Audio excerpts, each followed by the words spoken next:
Okay, I guess we are live. Joel, you can start greeting people. Hey everybody, how are you? This is Joel.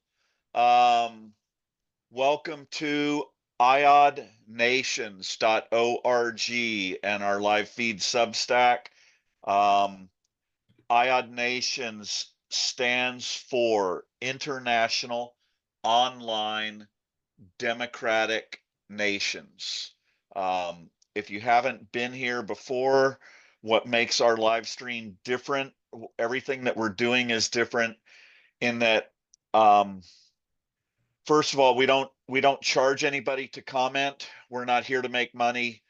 We would love subscriptions and paid, not paid, all of that stuff, but that's not why we're here. We're here to convince the pro-democracy citizens of the world to unite online and to establish national and international online democratic nations.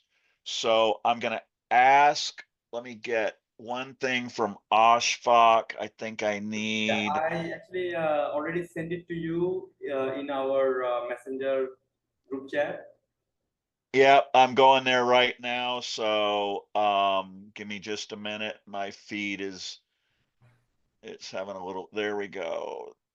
There's YouTube, there's Substack. Okay, so hopefully that's going to open up and Yeah, I will so get to I want see. to add a few things. So we are primarily managing our live chat through Substack. So anybody wants to just join in for a chat, come please visit us on the Substack. We have shared the link in our Facebook live feed. I mean live stream, and also we are sharing the link on YouTube as well. So anybody who wants to be a part or just want to chat with us, come visit us on Substack. And if you want to have a live conversation with us, we also have the Zoom link. So just follow the Zoom link or chat with us so that we know you want to participate. So go Hey, ahead, Joel. Pamela, how are you from Hazard, Kentucky? And Barbara, let me see. That's all I see on my screen as far as who is here right now. Um, but welcome. Um, Barbara, you may have been here before. Diane, have you been here before? Just so everybody knows, if anything you can do, if you throw some comments in or you engage with us, it helps, and it helps me sort of direct the conversation in a direction that works for you.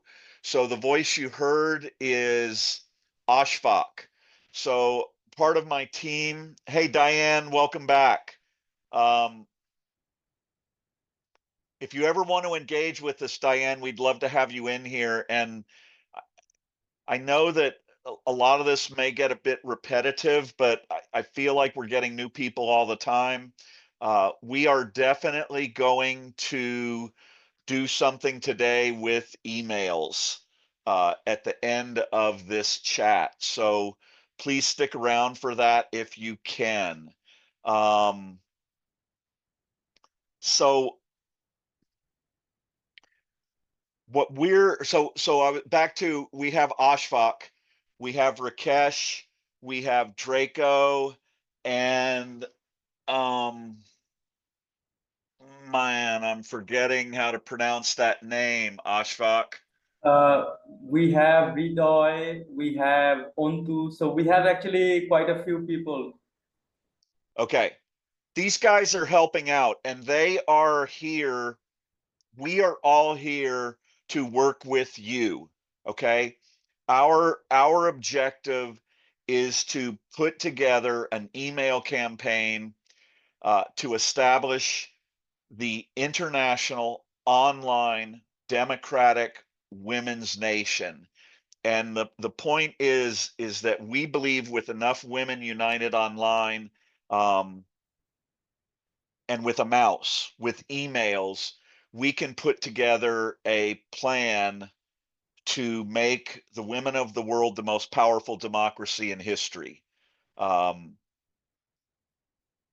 the the age of the internet has altered everything in the world. So if you were to start a business now, if you were to be a corporation, um, anything that you were to do in this world right now, you would need an online presence. And for some reason, for a lot of reasons, we've we've we're missing this comprehension. We've lost this ability to understand or pursue the idea that we should all unite online to promote, protect, improve, and expand freedom and democracy across the world. I saw an article today. It was, I can't believe, I think it was Montana. They just, if I'm not mistaken, they just passed this 6-week abortion bill. So if you are past 6 weeks and you're pregnant, then it's illegal to get an abortion. Now, I don't know if at what extent that's illegal. It would seem to me it's probably in line with a lot of what's going on in the country. And it just wouldn't surprise me that women could get charged with murder, okay? Simply for having an abortion because it's their choice or they need to do it to stay alive. And um, I think when you know, when we look at authoritarian regimes and authoritarian entities, it's the poor, um, it's those who are, racially targeted, and it's women. And you guys are the primary ones who get screwed. Um, and so I think when I go in and go into some of the other live chats or feeds or other things that we see, um, we can see comments that are just flying, and they've got these huge audiences, and everybody's outraged, and we see it in comments to our posts, um, and nobody's talking about what we can actually do. What steps can be taken? Hey, Suzanne, Red Rose, welcome back. How are you? Um, what can we do to take steps? And so, um, if anybody here right now is available and interested in participating in emails at the end of this show, um, can you just put in a yes? Type in yes. We'd like to know that we have some people who are actually interested. Um, the other thing, or if you're interested in participating in the emails, if you have someone that you think we should target, um, that it would be beneficial if we could get to them. Really, it's any influencer out there, right? What we're trying to do, my main goal is to get someone to interview me and to talk about online citizen led democracy, how the citizens of a community, state, nation, whatever it is, how they can get together and operate and have power and influence from a pro freedom and democratic way. And I believe that Ukraine is imperative to that. I'm working on an article right now. Uh, for those of you who don't know, I refer to President Volodymyr Zelensky as President Volodymyr Democracy, because the people of Ukraine and he have found themselves in this position where they're responsible, and they're fighting for, and they're suffering for, and their nation is paying the price for trying to protect Western democracy. And they're doing that as the United States is abandoning that. So I don't know if you know this. Um, the Trump regime has gone in and removed all funding for the UN, or almost all funding. We've stopped 99% of the military funds that were intended to support Ukraine. Here's another one that I found out today. Did you know that because of what's going on now, um, we have removed the Patriot missiles from South Korea? So the the weapons that were there to prevent South Korea from being bombed have been pulled out. And that puts South Korea at risk of attack. And if South Korea is attacked, then that puts us at risk, and we have some obligations to get in there. Hey, Martin, I'm not sure what you're referring to when you say, you know why. What, you know why what? Um, because Vladimir Putin wants an end UN regulation. Yeah. I mean, so Martin, just so that you know, I'm of the opinion that our, our and NATO, yeah, I mean these are all things that are happening. Um, I believe that Putin has the tapes and a lot of the evidence from Epstein. I believe he probably was a part of getting that. I believe he's leveraged it um, to various leaders around the world, uh, all manner of them who are using it, and they're blackmailing our country. I I believe that China is at the root of all of this. The war in Ukraine would not be continuing without the funding of China. Uh, North Korea, pretty much their regime only survives because of the funding of China. Um, it's just insane. I think that what's going on is that we're being manipulated um, to this point of really just I don't destroying is really a strong word, but so Sun Tzu said the supreme art of war is to subdue the enemy without fighting. I believe that America is being subdued socially, economically, politically, and militarily. I mean, think about this. The stories that we're seeing, and again, we want to be careful about what's real and what's not real, and we always want to question things, and you always want to try and find out backup information. But I think we can all agree that if Trump's going to go in and do something with the military, he's going to go in all the way, or a lot of times much of the way. Um, and so now our weapons are being depleted. Okay. Well, that puts us in a weak military position, and thus when someone threatens or someone decides to attack Taiwan or Japan or Australia, um, these types of things, if we don't have the military resources available, then our military is making recommendations that we pull back and be more careful, and we're more at risk. So we want to be careful of all that. Diane says she had a 9-month-old daughter and had a tubal pregnancy within hours of going into the ER with pain, and then with possible appendicitis. Um, yeah, the ectopic pregnancy. Um, I think we forget there was a day, like an old friend of mine that I lost, when small government meant government kind of staying out of our lives, right?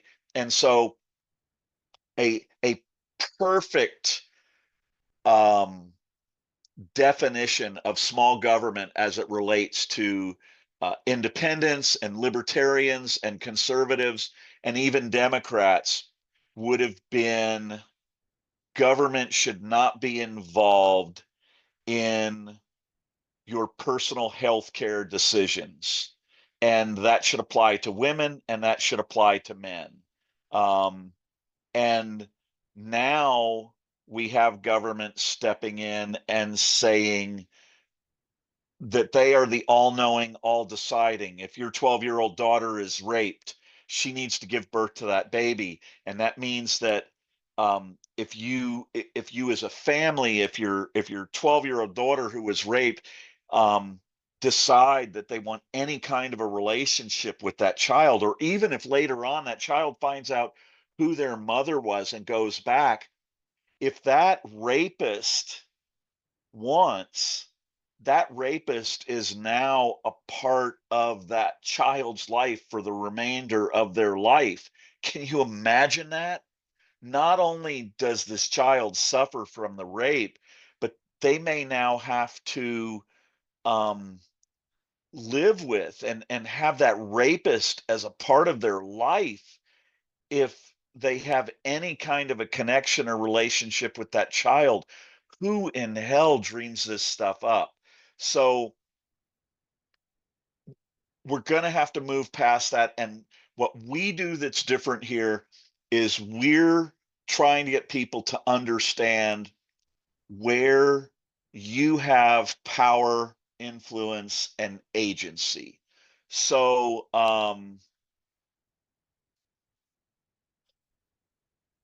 how do we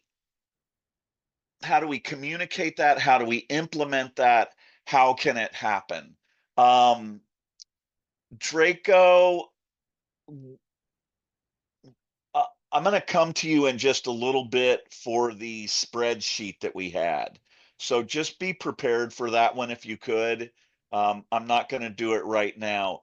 Is there anyone out there who has a question or who would like to come in and discuss this? Is there anyone who has not heard us talk about international online citizen-led democracy? Um, and actually, hey, Ashfaq, is Rakesh here? And is he available to talk? Can I Yes. get him in Rakesh is here? And here. Yeah, I'm here. Can you hear me, Joel?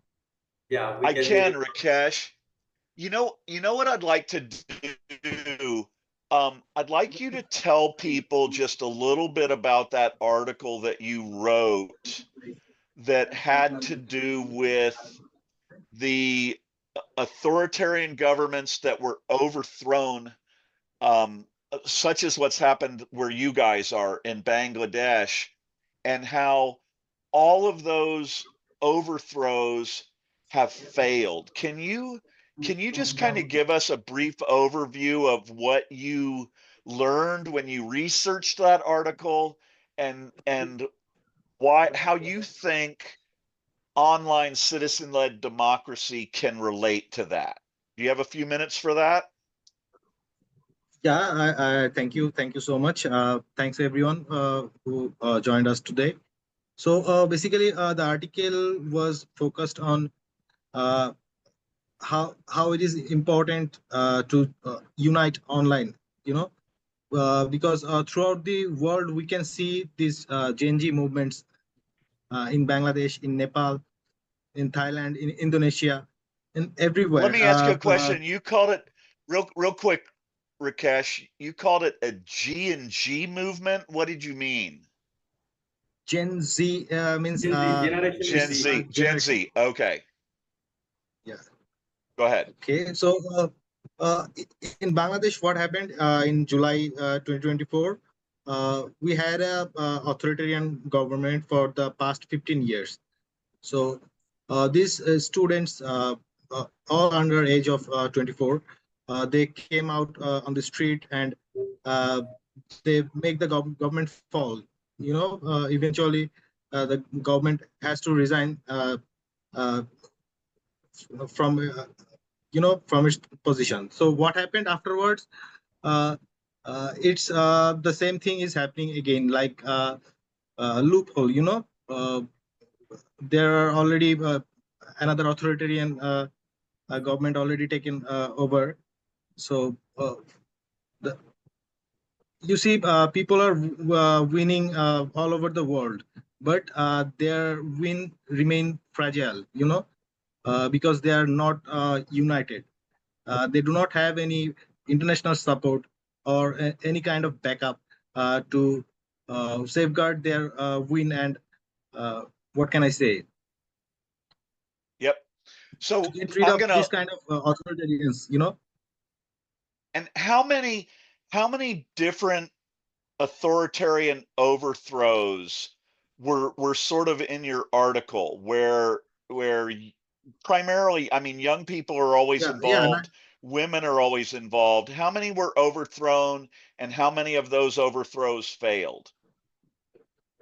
Most of them are overthrows failed. Only in Nepal, they form government, and their president is Genji. His age is under 24. So apart from that, all over the world, it's failing. Okay, But so it has but a great potential. If these guys can manage to unite online, so they can have uh, that international backup and some support to uh, move forward. yep. So I'm gonna step in, and I'm gonna try and take that a step forward. You feel free to comment if you have anything that you want to say, or if what I'm talking about seems a little bit different from the article that you did. But the point that I got from this, and the point that I'm trying to make to our local government, to college professors who teach political science, and to anyone who will listen, is this. Let's take Iran right now.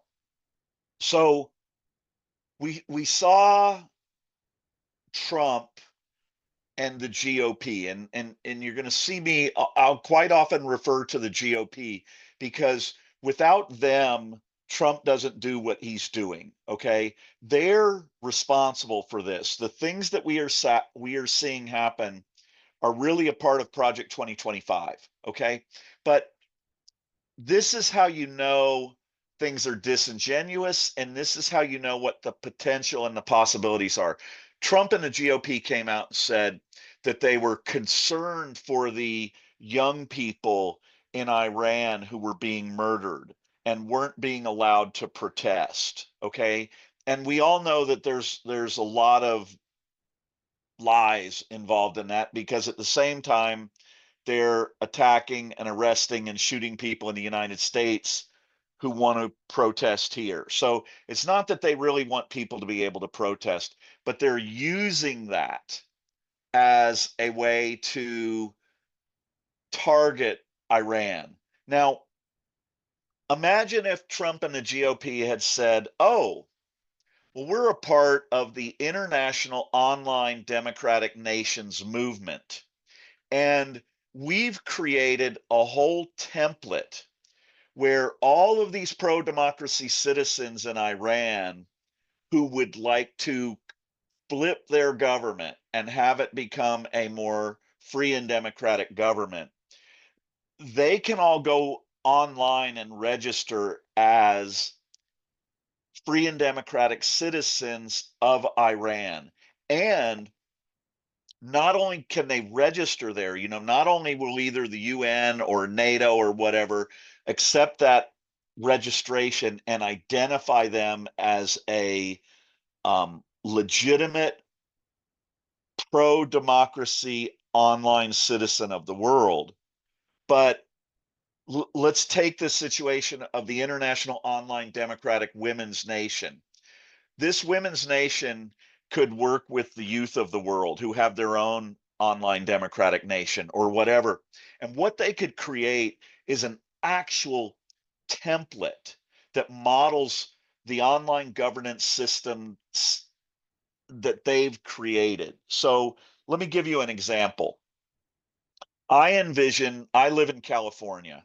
I envision in California that we should have a parallel online citizen-led democracy.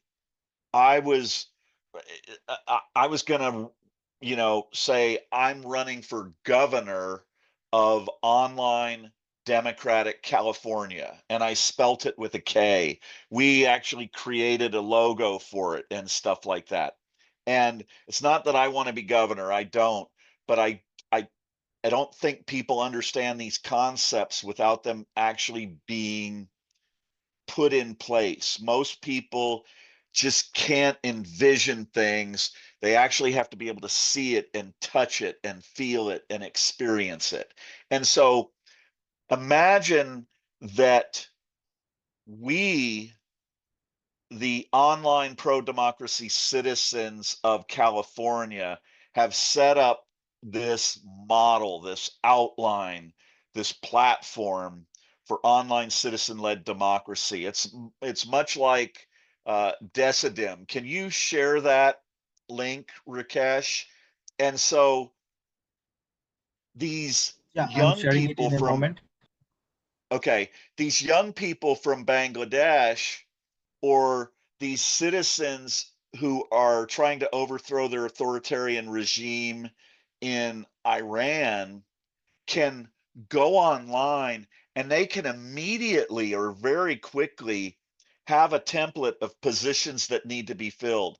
And those positions, whether it's a parallel governor or a parallel prime minister or a parallel president or whatever it is, they can already start with the outline of a Bill of Rights, okay, of a constitution, and they can begin the process of interacting with their land and borders based government, right? They there's always going to be these vestiges, this residual government, even in a Bangladesh or in Iran where this government model is overthrown, but they're going to be linked into them. And so, for instance, if it was me and I was the governor of online California, I would be working with Governor Newsom and have a direct liaison, okay, that's tied in with his governor's office. Now, sometimes we're an independent citizen-led governance system, okay? So we might use Decidim. And for those of you who don't know, Decidim is this it's this online portal, this online platform that's designed to integrate with existing government systems so that the people, the citizens, have more input. So, for instance, in Barcelona, if you get 5,000 people to sign off on a petition to address a certain issue, that issue goes up before Barcelona. Okay. If I'm the online governor of California and the citizens of California come forth and they put up a proposal that they would like to implement ranked choice voting, okay? Um, and our online citizen-led California government already has ranked choice voting, okay? So we propose that to Governor Newsom, okay? And when we propose it, we're proposing it where the citizens of California have already been educated on it. They've already been practicing it. They already understand how it works. They can explain that to people who aren't familiar with it, okay? And they can directly integrate that with the existing government of California, and you can make these changes happen more quickly. If you go to what Rakesh is talking about, whether it be in Bangladesh or it's in Iran where this government has been overthrown, and a lot of the old problems that exist from that previous government are there, and these young people, these pro-democracy citizens who have been prevented from participating in things, um, we'll see a trajectory. They are operating with a platform that's been proven to work. Okay. So they immediately go in and they can hit the ground running, right? They at least start to have a chance. And not only do they have a chance, okay, now you've got the online democratic citizens of Australia and the online democratic citizens of Japan, okay, and the online democratic citizens of India. And all of them have this um, I will do that. We will do that. I'll call you trajectory. They have these other online pro-democracy governments that are working together with them to make them strong. Because, I mean, imagine what would happen right now. Imagine if there had been an online democratic government of Iran forming, okay? How could the GOP justify going in there and attacking them in a situation like that? And what happens then is these other online democratic nations can begin to assert their power and influence. Okay. So the citizens of online democratic California, or the fourth largest economy in the world, um, can say, if the government of online democratic Bangladesh or online democratic Iran is overthrown, these are going to be the implications. And here's the most important thing. This is what really, really, I think, women bring to the table. Okay. This thing that has been missing through most societies and through most cultures, because there are some um, that have been matriarchal, that have been led by women, but the men have mostly pushed those down. The men have reduced um, the history, the recognition of the history of that and the viability of that. And women, once you put them in charge, their default is not going to be to fight. Their default is not going to be to promote war. I mean, right now in the United States, we're getting ready. I'm sure we're going to get asked to fund, another $500 billion or whatever to buy Patriot missiles so we can shoot down, a $10,000 Shahed drone with a $4 million Patriot missile, so that the military industrial complex can profit and the GOP investors in the military industrial complex can profit, and some of the Democrats, because there are certainly Democrats who are not um, innocent in all of this. And so what we're saying to you is that if the women of the world unite online and form this online democratic women's nation, okay, and if the citizens of California unite in California and form and implement the online democratic state of California, and we keep pushing and we get to just one position of power, the others are going to fall in line.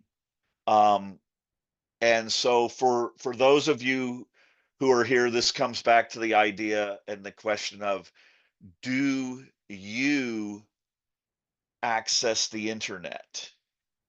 And my contention is that we don't access the internet. We are the internet. Okay. Facebook as a social media platform has almost zero value without all of us using it.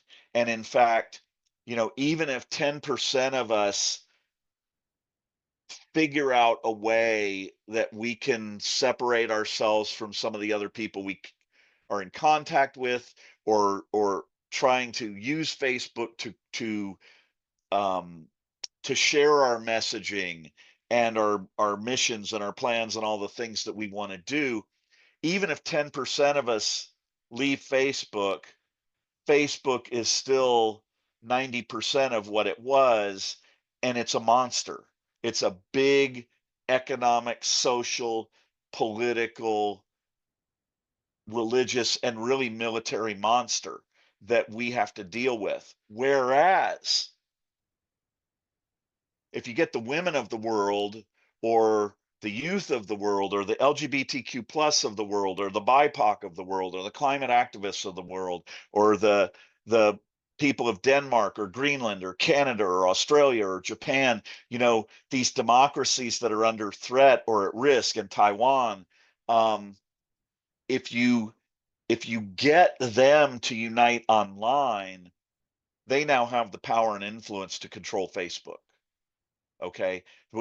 We then, those of us who are united online democratically, are the most powerful and influential force in the world, and we're doing it in the name of freedom and democracy. So that's the point of what we're doing here. You'll notice we've for those of you who don't know, we've kind of had we bumped heads a little bit with Substack. It appears that we were a little bit aggressive in sharing our links to our live chats. And so not only did we get temporarily banned, but what almost certainly has happened is that we are now algorithmically limited. Okay, we want to be careful about how much we're asking people to join us, and we believe that when our shows go live and when we publish stuff, we think that Substack is looking at us and trying to make sure that we are not abusing the system and what's going on there. So we are going to be making some transitions over towards YouTube and trying to figure out how to utilize that better. So I think for that part of things, I'm looking up through who we've got here. Our goal is not to be governed by foreign entities, was a comment that Martin made. One of the things that you're going to see throughout all the things that we do is I try not to focus on what we don't want. Okay? What I believe we should be doing. So I'll give you an example.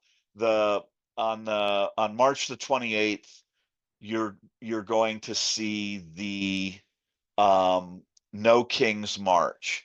And that march is occurring during March, and probably most of you know, in the United States, March is Women's History Month. Okay. So for me, as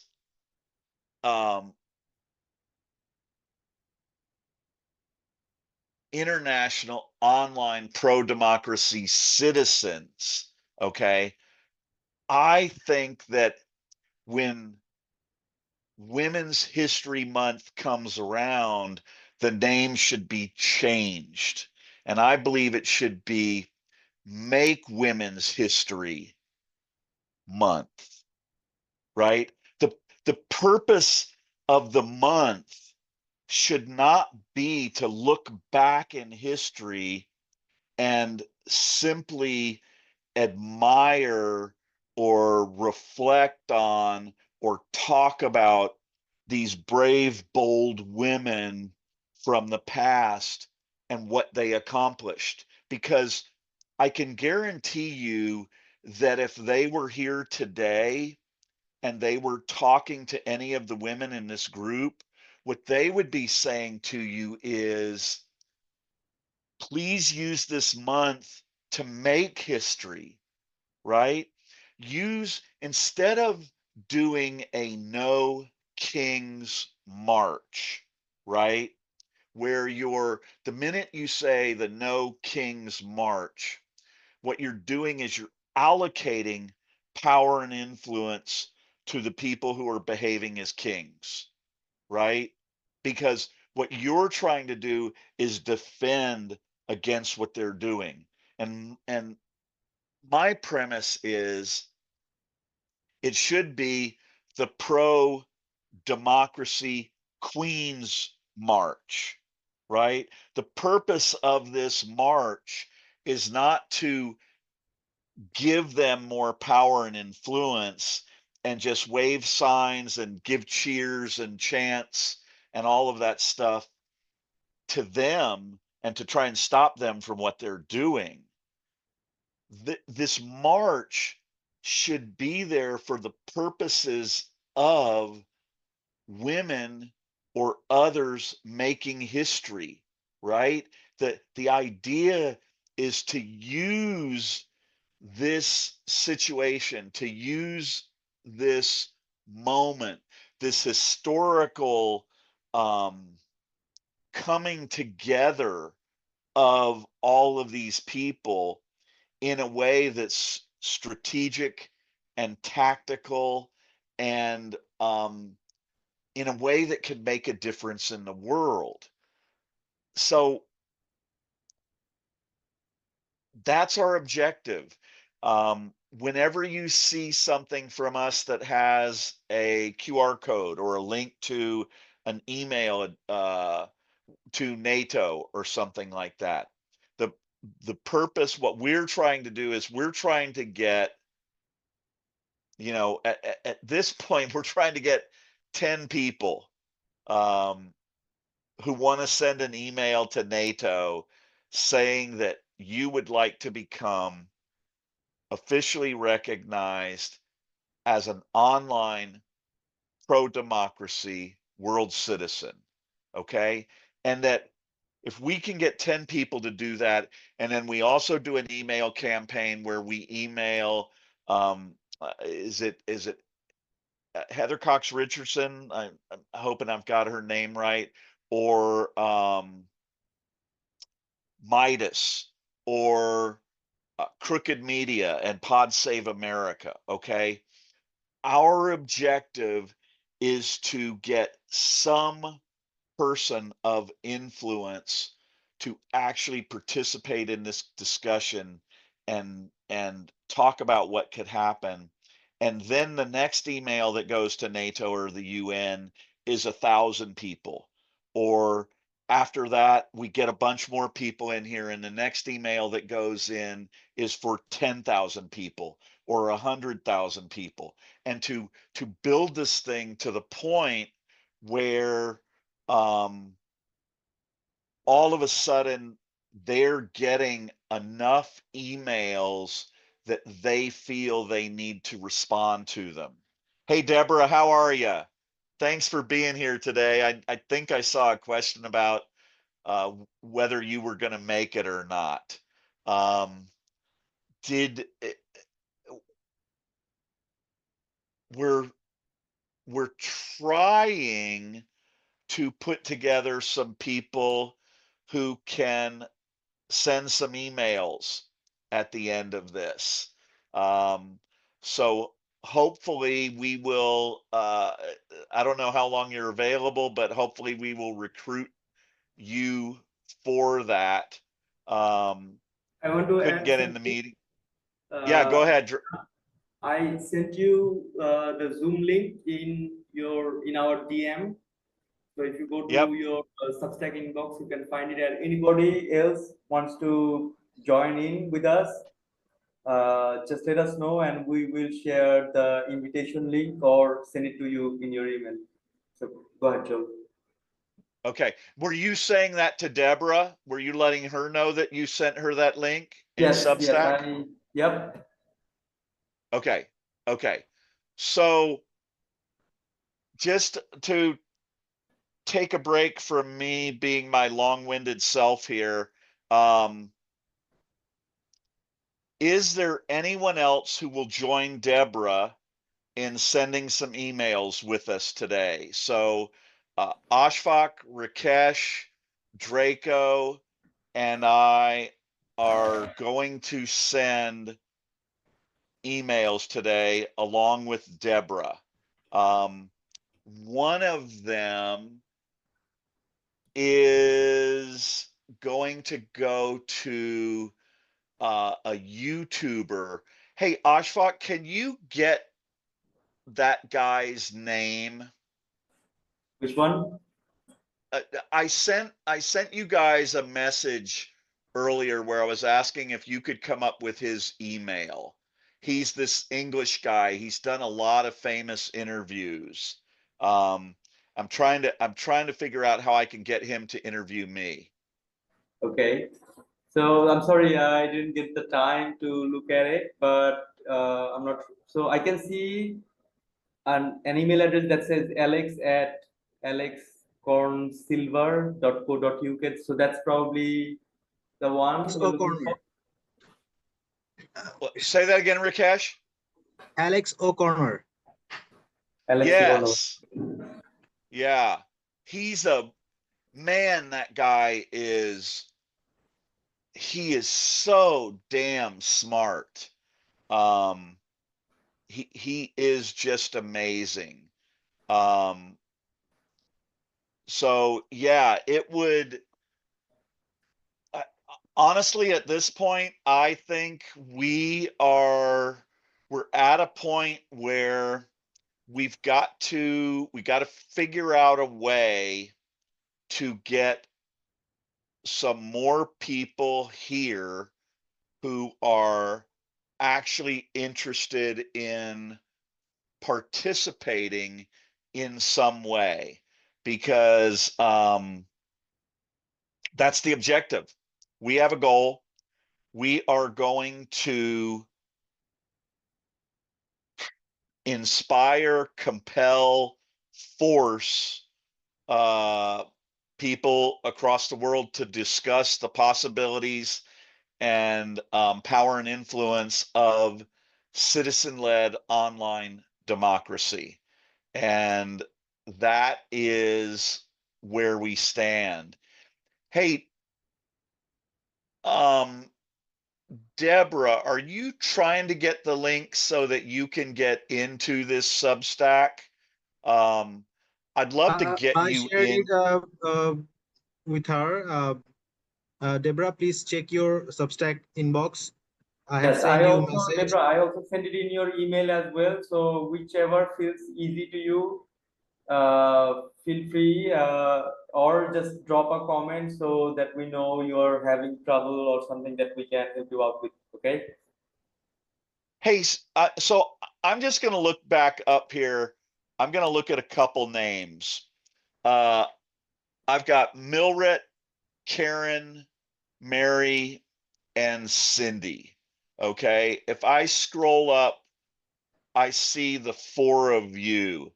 Is there any one of you who would be willing to, um, come into this? You can do it with with a video image or not. Is there any one of you that would be willing to come in and participate in a discussion about this? Um, is there anyone who has a question or something, even if you've uh, been here before and you have some familiarity with what we're talking about in regards to online citizen-led democracy, was there anything that we said or something that came about that brought you back, um, that surprised you, that made you look at things differently? Um, so if that strikes any of you, if any of you or anyone else who's here would be interested in commenting or participating, we would welcome that. Rose, what about you? Um, you've been here a couple times. Would you be interested in talking with us? Um, that I would I think it would be really interesting. For those of you who don't know, Rose was in some way, shape, or form the first woman to work on one of the production lines for GM. Um, she had some brief stories about uh, what that was like for her, the way that, for instance, if she would go on break or go to lunch, the men would try to sabotage stuff. And I'm not trying to live in the past with her. Um, what I'm trying to show is that the world has changed so dramatically that we live at this time where Rose could go from her career beginning in this really rough, challenging way, and then she could you would change the Queen's thing. Okay, Deborah, you're the second one. Lynn commented on that. Um, We also have a new guest on our Zoom. Uh, the name is Glenn Ray Nordstorm. So if you can hear us, would love to hear from you, Glenn. Go ahead, Joe. Okay. So yeah, Deborah, I can this is one of the problems you have when you have a a, a man here as one of the driving forces or the primary voices on this whole thing. Um, I might come up with, and as you saw the other day, I'm capable of saying some pretty crazy crap. Um, but I, I I would certainly love to and look forward to transitioning um, past this point where I'm the voice or the face of this. And I would love to see that happen where women step in. So I'm just going to take a little break here. I'm going to for those of you who may or may not have seen it, if you don't know, Draco, we call him AOP or our Agent of Peace. Um, he does a lot of our video stuff, and if we can get you guys to work with us, uh, we will make ourselves available to create content where we leave the pro Queens March out of things and we put it into the hands of the women. So Draco, let's take a moment. Your commercial for the online Democratic Women's Nation always makes me smile and sometimes causes me to tear up a little bit. Can you play that for everybody? Um, I'll look for it when you bring it up on the screen.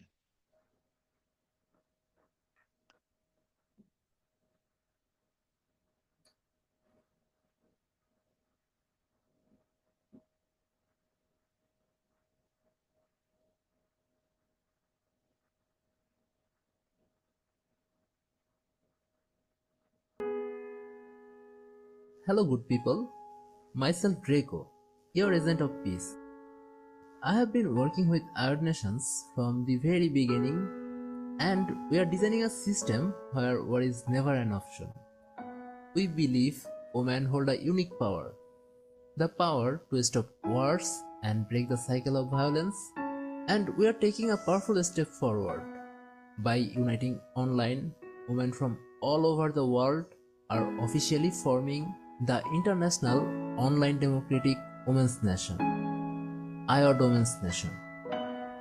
This is not only for women. If you believe in peace, freedom, and democracy, this is for you. Because peace is not passive, peace needs structure. If we don't design peaceful systems, chaos designs itself.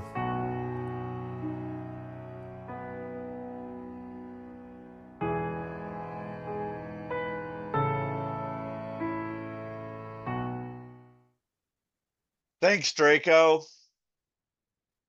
Love it, just like I always do. Okay. So today, I am going to probably cut things short. I'm not seeing, uh,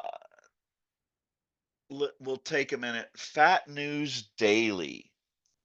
Hey, Fat News, tell us, all women have experience of being first at things, male oriented. Love it too. Thanks, Deborah. Let me tell you this. I learned something yesterday in Paso Robles. There's a lady um, who does a radio show on NPR.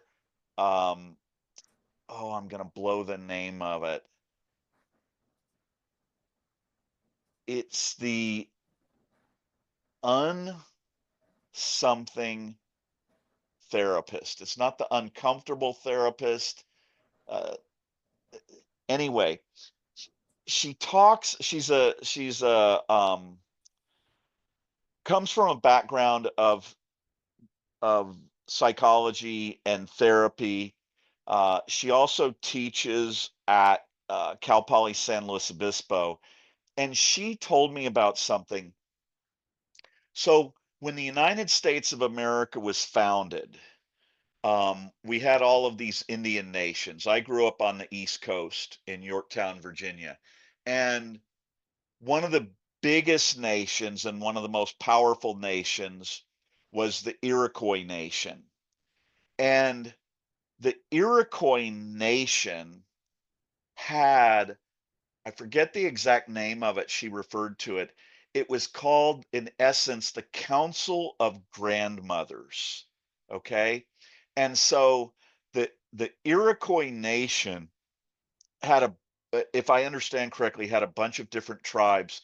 And when it came to major decisions, they had kind of a democratic, negotiated, shared way of reaching decisions. And one of the primary, if not the primary decision maker, was the Council of Grandmothers. And evidently, there are significant parts of that governance system that the Iroquois nation had in place when we came in and told them that they were ignorant natives, right?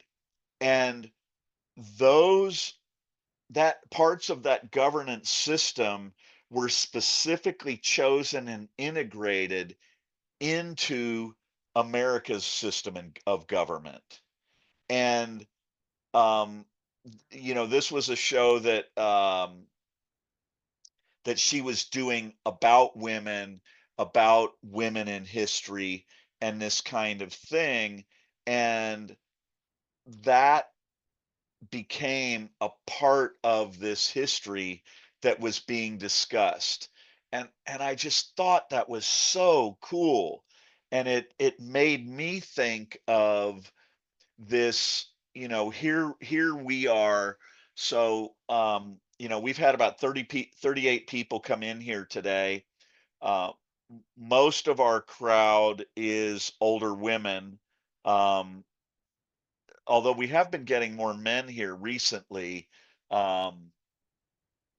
But imagine not just establishing an international online democratic women's nation, but can you imagine the meaning that it would have to these indigenous peoples and to the grandmothers across the world, or the grandmothers in the United States, that you created this council, right?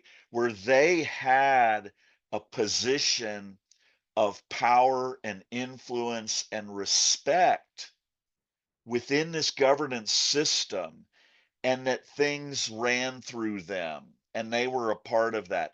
And then can you imagine if you had these young women who got to help create that system and design it and put it in place and implement it, and then to share it across the world, right? To find a way that these older women finally got the opportunity that they should have always had, to have more power, to have more influence, to promote peace. Hey, Deborah.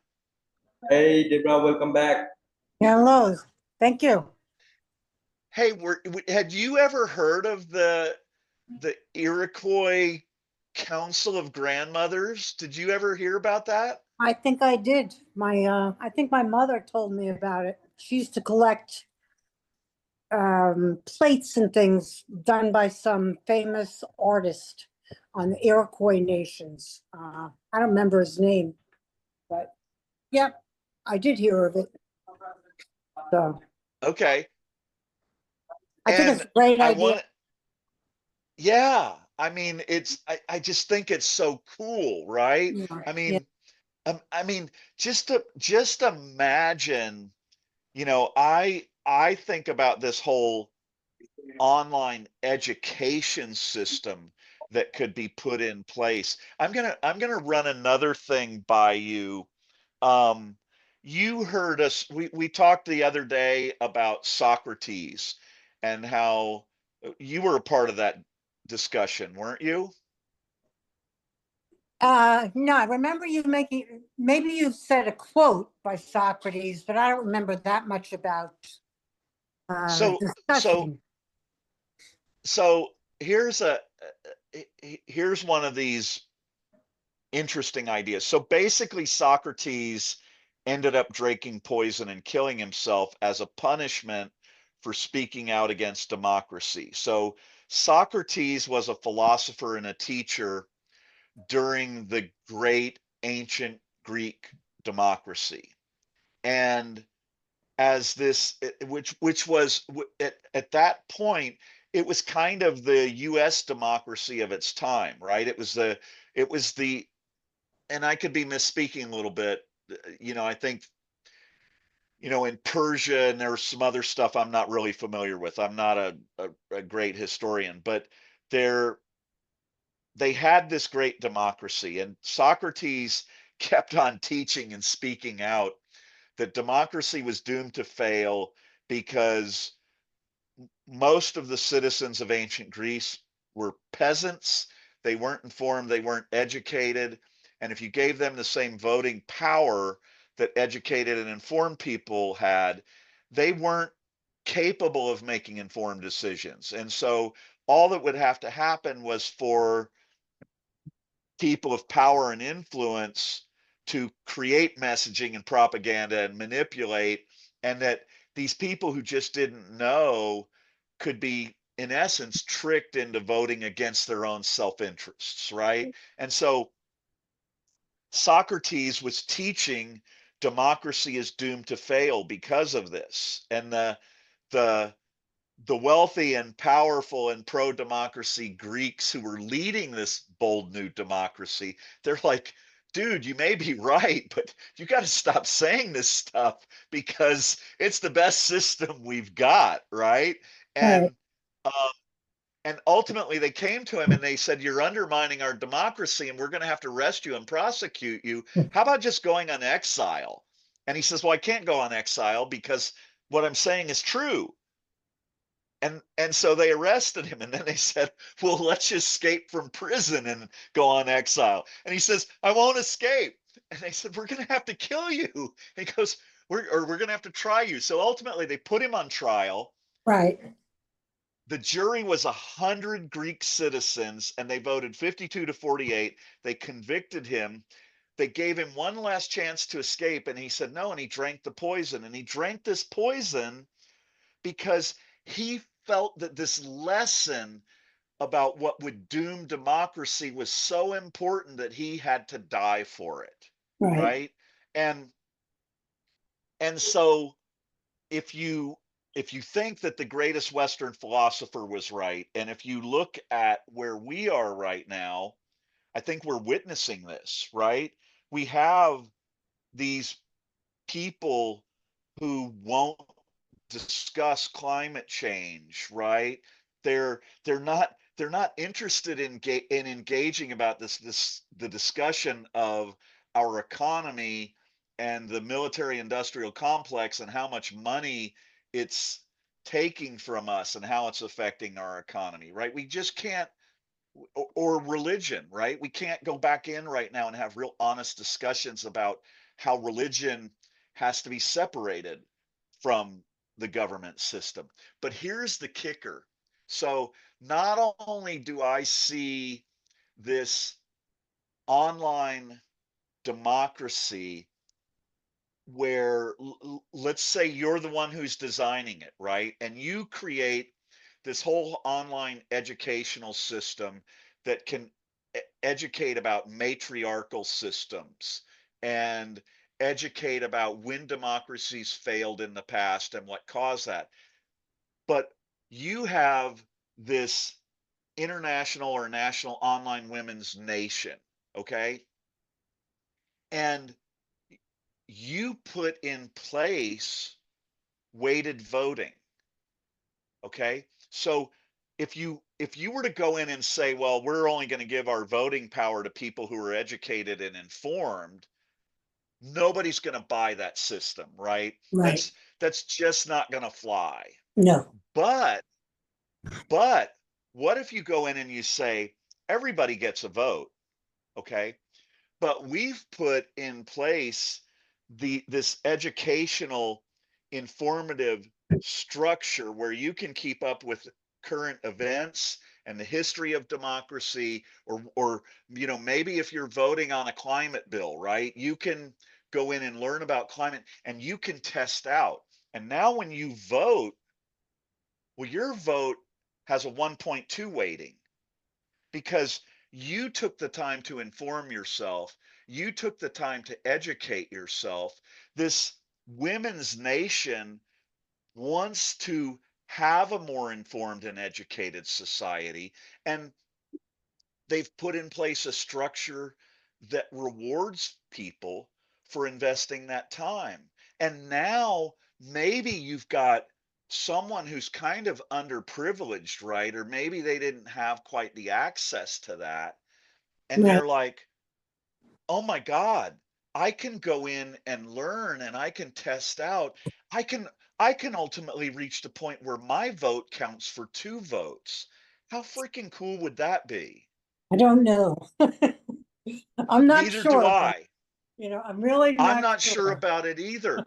But my point is what you could do, for instance, you're familiar with ranked choice voting, Yeah. are you? No. No, I'm not gonna lie. What's that? No, I don't think I've ever heard of ranked voting.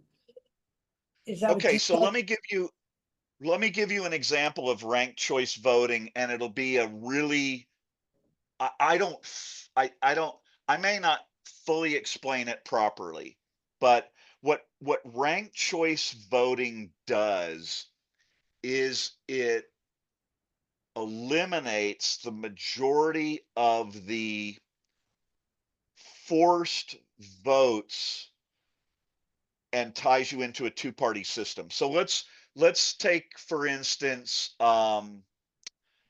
Deborah, Joel, Draco, and Rakesh are running for governor of New York.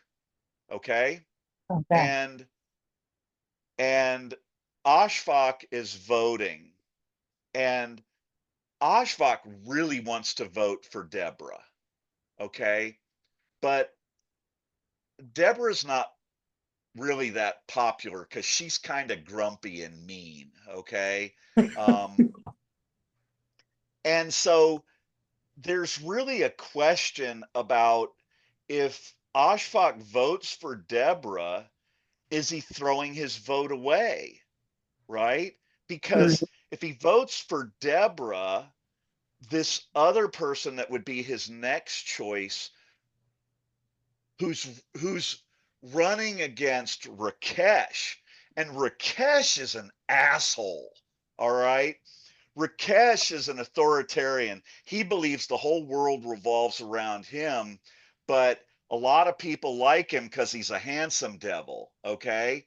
And so Oshbach's sitting there, he's going, shit, I really want to vote for Deborah, but God, I think I got to vote for that butthead Joel Because instead she's of the little, Deborah, right. because if I don't vote for Joel, Rakesh is going to get elected and he's an ass. Yeah. Okay. What ranked choice Okay. voting what ranked choice voting says is Oshfaq gets to vote for Deborah and he votes for Joel as his number 2 choice. Okay. Okay. And if Deborah doesn't get enough votes at a certain threshold, Right. then Oshfaq's vote is not lost, Right. right? His vote drops to the final 2, right? Yeah. Who are in the running for the office, and we keep that ass Rakesh from getting elected. Right. But Oshfaq still gets to vote his conscience because he felt Deborah was really the best candidate for office. And so Yeah. Deborah can continue to run for office without having to worry. So, for instance, what's happening in California right now, I don't know if you're aware of this. We have like 8. So, well, I'll just speak round numbers. California is about 65 or 70%. We'll say 65% progressive. Okay. Right. And right now we have 2 or 3 candidates running for governor who are conservative, and the conservatives really never stand a chance anymore for you know No, governor in they take the California. votes. Right. Right. They take away Yes, votes. So yeah. but the way the primary system in California is set up, we also have like 8 people running as Democrats for governor of California. And Right. the way the system is set up is the 2 top vote getters are the ones who go into the runoff. So what's happening now is if all the Democrats stay in the race, it's almost mathematically assured that a state that's 65% progressive Democrat is going to nominate 2 conservatives because they are only running against each Each other, other. and Right. and percentage wise they get to vote and they get to Right. and so there was Oh, this wait. But in go ahead. California, do you, in your primaries, like in New York State, only Democrats can vote in the Democratic primary. I know some states allow the citizens to vote also, for whatever they want. But in New York State, to vote in the primary, you have to be a Democrat. To vote in the Republican primary, you have to be a Republican. Is that how it is in California? It can't be if you have I ranked don't voting. Well, we don't have ranked choice Oh, voting. okay. If we had, there's only I think there's only one state. What state is Bernie a senator from? Vermont.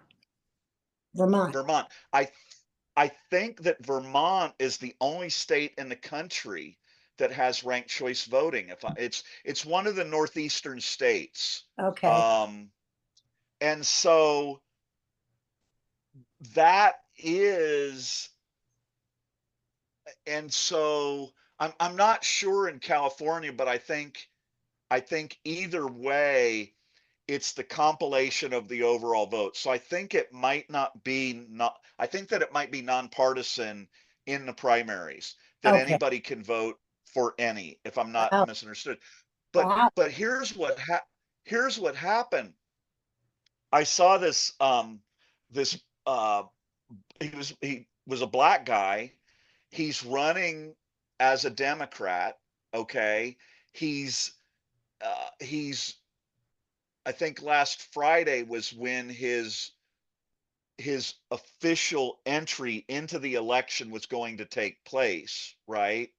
And the head of the Democratic Party in California already came out before this guy even had a chance to officially get himself on the ballot and said, we need Democrats who don't stand a legitimate chance to step aside because we Right. can't take a chance Right. on losing this primary. And here's this guy, and he's going, wait a minute.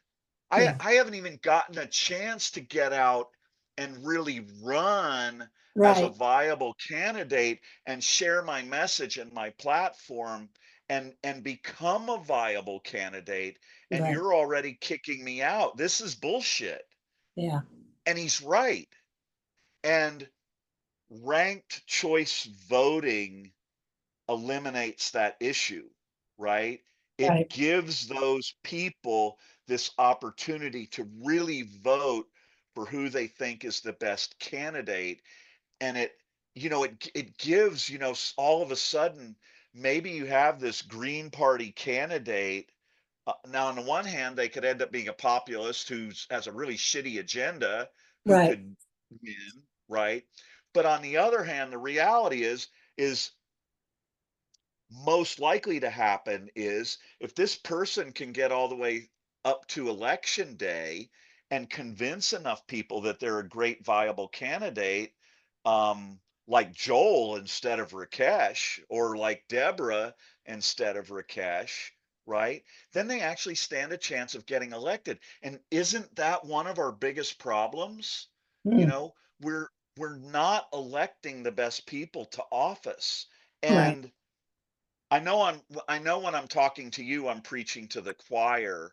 But don't I guess my point is this is if we if we have this opportunity to create these parallel governments that are online citizen-led governments, even if they don't become as powerful as I believe they will, right?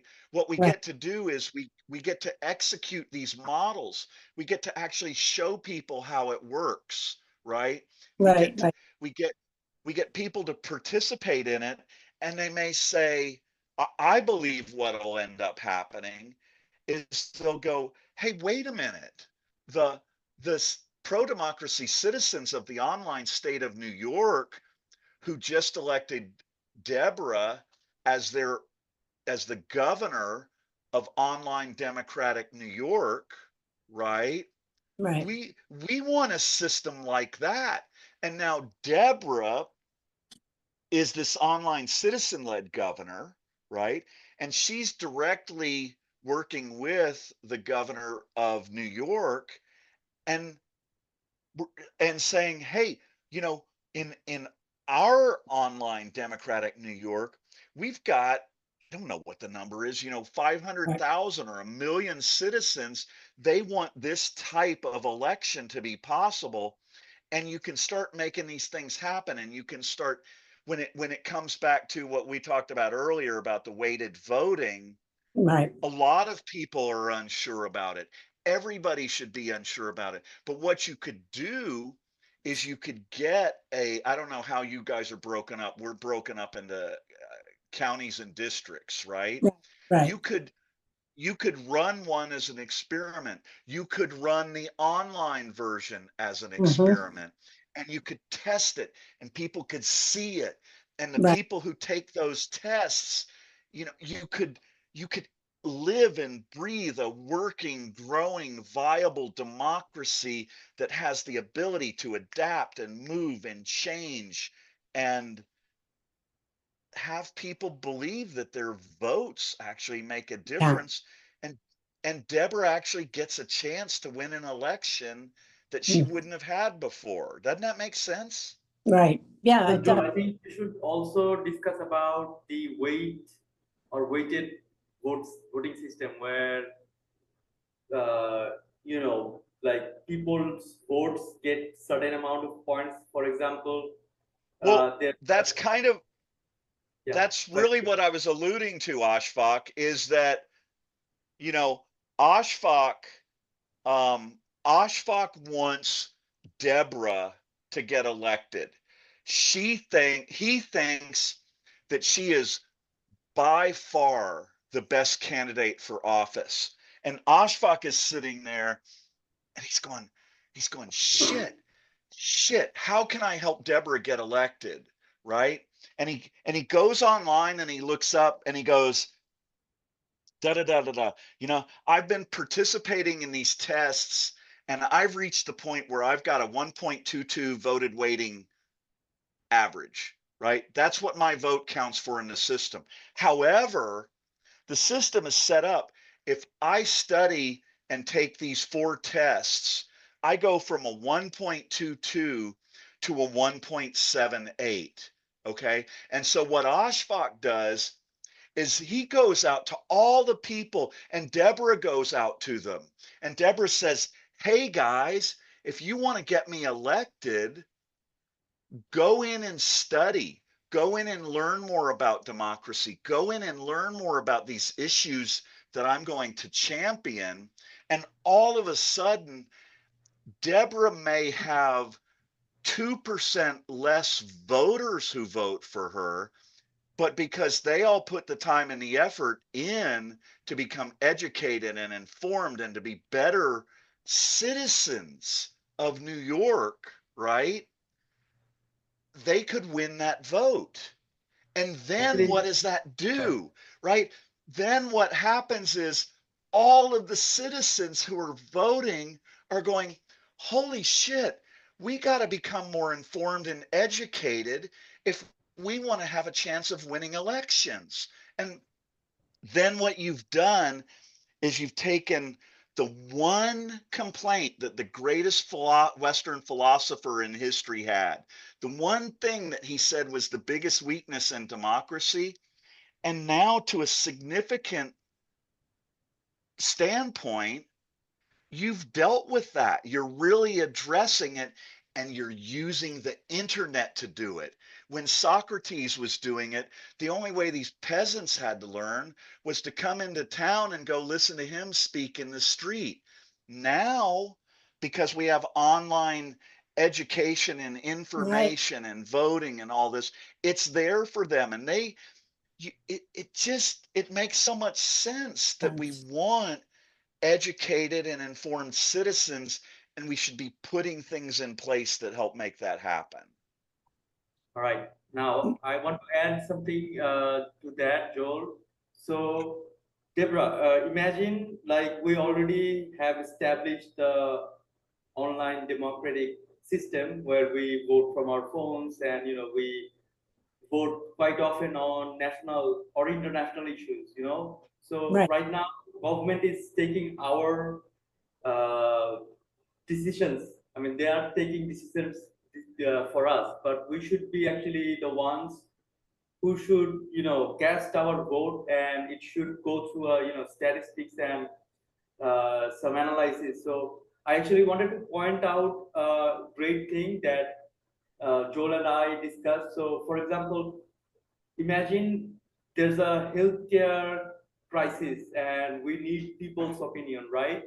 And people votes, but we give doctors 5 points and engineers like 2 or 3 points because the engineers are well educated, but they don't have the proper knowledge for medical stuff, right? So we have to break it down to that part, I mean, that certain macro level or micro level, whatever you want to say it, so that it's working efficiently. It's not just some random voting casting, either you want black or white. It's not that we, make a vibrancy out of this structure. Right. Yeah, I know what you're saying, but I have to say that so many people don't vote today. I mean, first of all, if we had a system where we required everyone to vote, that would probably work better than anything. But we don't have that. And most people who don't vote say, my vote doesn't matter. I don't count. It's not going to make a difference. Or they say, I'm not educated enough. Well, That's I am one of their actually, fears. I didn't vote on last election, and I was gonna I say, had my, so I had my reasons. Like the system, it doesn't work. It's like, voting from two evil guys. Pick the evil guy that you like. I don't believe in this system. I believe we need something, new. We probably need to invent that. We are inviting, the crazy diamonds of the world to come join us and help us build that infrastructure that is made by the people for the people and that serves people, not just politicians. Right. But so Well, Deborah, tell me. one of our ideas in political science was, do we punish people for not voting or do we reward them for voting? So should we pay them $1 if they come and vote, or should we charge them $1 if they don't vote? I mean, one of the major obstacles in getting good people in government is the fact that we don't have enough people voting. You have political party bosses controlling things that they shouldn't be controlling. You have people like me who say there's no good party except the cocktail party. So I was a Republican, then a Democrat, elected both times. And then I switched to the Libertarian Party, only so I could create trouble. This way, if somebody's running and I say, oh, no, there's only two parties, I think I'll get myself on the ticket and make a difference. And what I'll do is I will present myself. First of all, I'll be a woman, there'll be men. Lots of men will vote for me because they don't like those two men. There's other ways of doing it. I mean, I'm more of a troublemaker, I guess. I'm an instigator. I say you need more than two parties. So I joined the Libertarian Party so that I could influence an election by either, like when Wells ran against Hillary and what was the guy? It was Clinton, Trump, and then the Libertarians ran, I forgot his name, but Weldon was on the ticket, and he was a great governor of Massachusetts. They were Johnson or something like Yeah, that. Gary Johnson, right. So when they put them out, if they had put Weldon at the top of the ticket, Trump never would have won. He wouldn't have won because Weldon would have had some support. He was smart, attractive, charismatic, blah, blah, blah. They had the right idea. They were going to try and influence the election. They didn't want Hillary, but they didn't want Trump either. I don't really know what they wanted. But I know that they impacted that election. It wasn't just Trump's fixer that got him the ballot access. The Republican Party, they were all crooked in putting him on the ballot. So libertarian, there's so many ways to impact an election, not just weighted voting, but. So you ran for office 3 times and got elected twice, is that correct? No, I got elected. I never lost an election. I ran as a Republican.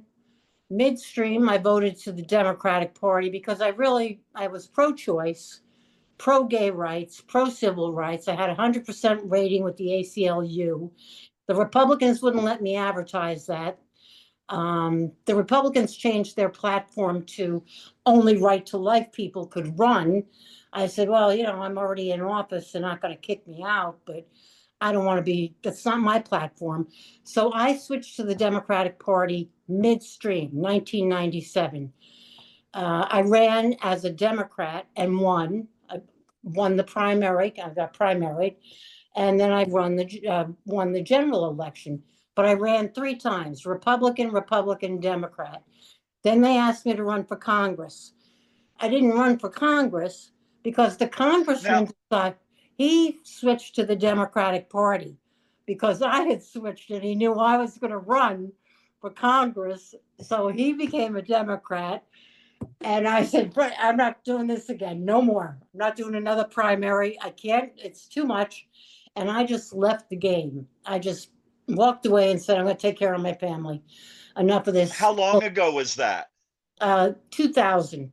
The year was 2000. So he lost. He ended up losing because we ran a primary against him using an older woman lawyer, a Democrat. She won the Democratic nomination, and Forbes was out. The Republicans ran Felix Grucci, who was Grucci Fireworks, and Grucci ended up winning. So I made a major faux pas. I should have done the Democratic primary against him, but it just took too much energy. I ran out of energy. I burned myself out. 6 years, I burned myself out because I took it seriously. How functional was the government? So you were a state assembly person, is that Right. correct? I was a state legislator, yes. I was the equivalent of the House of Representatives member to the state Or legislature. to the state legislature. And then when you say they asked you to run for Congress, Yeah, my was that party. as a Democrat? Yeah, yeah. I was a Democrat. They asked me to run against the Republican conservative right to life candidate. As soon as he heard I was running, he switched parties to the Democratic Party. And he sat in Congress as a Democrat. They didn't, they let him be a Democrat. I got a telephone call from Dick Gephardt saying, because I was furious, I said, listen, this guy's right to life, conservative Republican. He's not a Democrat. And Dick Gephardt said, well, we won't let him vote on the issue of choice. And I said, that's not good enough for me because that's all bullshit and you're lying to me. So, but Dick Gephardt pretty much threatened me. They were going to support Michael Forbes as the sitting congressman because he switched to the Democratic Party. And I wouldn't stand a chance because I could never raise money, to compete with what he had in his bank. So I don't know, maybe I would have won, maybe I wouldn't, but I just got tired of the whole thing. I said, it's a game. Holy. So So Deborah, how when you watch, I mean, I've you're so damn smart, right? I mean, I can just see, and you've had so much exposure to this stuff, and I can tell by the fact that you're back here again. I just you're like this shining light to me, right? It's like someone who's been involved in the process, someone who understands what we're talking about. The fact that you've actually been involved with both parties to me is incredibly um it's a little unusual. reaff- It's a little yeah, unusual. but it to me it's reaffirming. I mean, my journey on this, okay, so where you're this rebel and you've put yourself out there, I'm this person. I'm uncomfortable with that, right? I don't really want to do that. It's not me, but I want to make a difference. But I've been trying to get this out there for 10 years. Ashfaq has looked at me, the fact that I finally got in front of a camera at the beginning of this year. He's been trying to get me to do this for years. And I've just gone through all of these fucking just twisting myself like a pretzel to Right. do and say all kinds of things instead of doing what you did, right? Just actually standing up and saying, all right, you bastards, I'm Yeah. here. Yeah. And and so now I'm doing that. I'm trying to do a better job of that, right? I'm trying. I'm willing to put myself out there. I feel like I have to, But when I'm here talking to you, and I see that you get this stuff, and even when you express something and you say, well, I'm not sure about that, then you're not saying no, that won't work. I met with this guy yesterday. Okay. This Okay. guy he's run for office as a Democrat twice in California. Okay. He hasn't been successful in either one. Um, a good friend of mine who's you may have seen in here, his name is Sean. Sean's putting on an event in not this Saturday, but the following Saturday. It's called the Beautiful Movement. Okay. And it's really just trying to get people together in a kind of a love fest, right? A Right. Right. band and I'm going to be a speaker there. Right. Okay. And and this other guy was there, but I got to tell you this story. Okay. Okay. So, and on the one hand, I have not done near the amount of work that he's done over his lifetime. Okay. So I'm hesitant to criticize someone who's done so much more and put so much more effort into it over their life than I have, right? Right. I need to be I need to be respectful of that and appreciate that, and the kind of I know, listening to him, the kind of sacrifice that's there. But then on the other side, I have this pragmatic aspect that says that's really amazing. I'm glad you did all of that. That's wonderful and all of this. But what the fuck are you doing for us now? Okay. And are you open to new ideas? Right. So he told this story. He said he went into an upper level administrator at a local school, and he pointed out to this school he was trying to put this together, this, I'll call it a philanthropic program within the school, where the kids would take a class in essence in philanthropy. Okay. Right.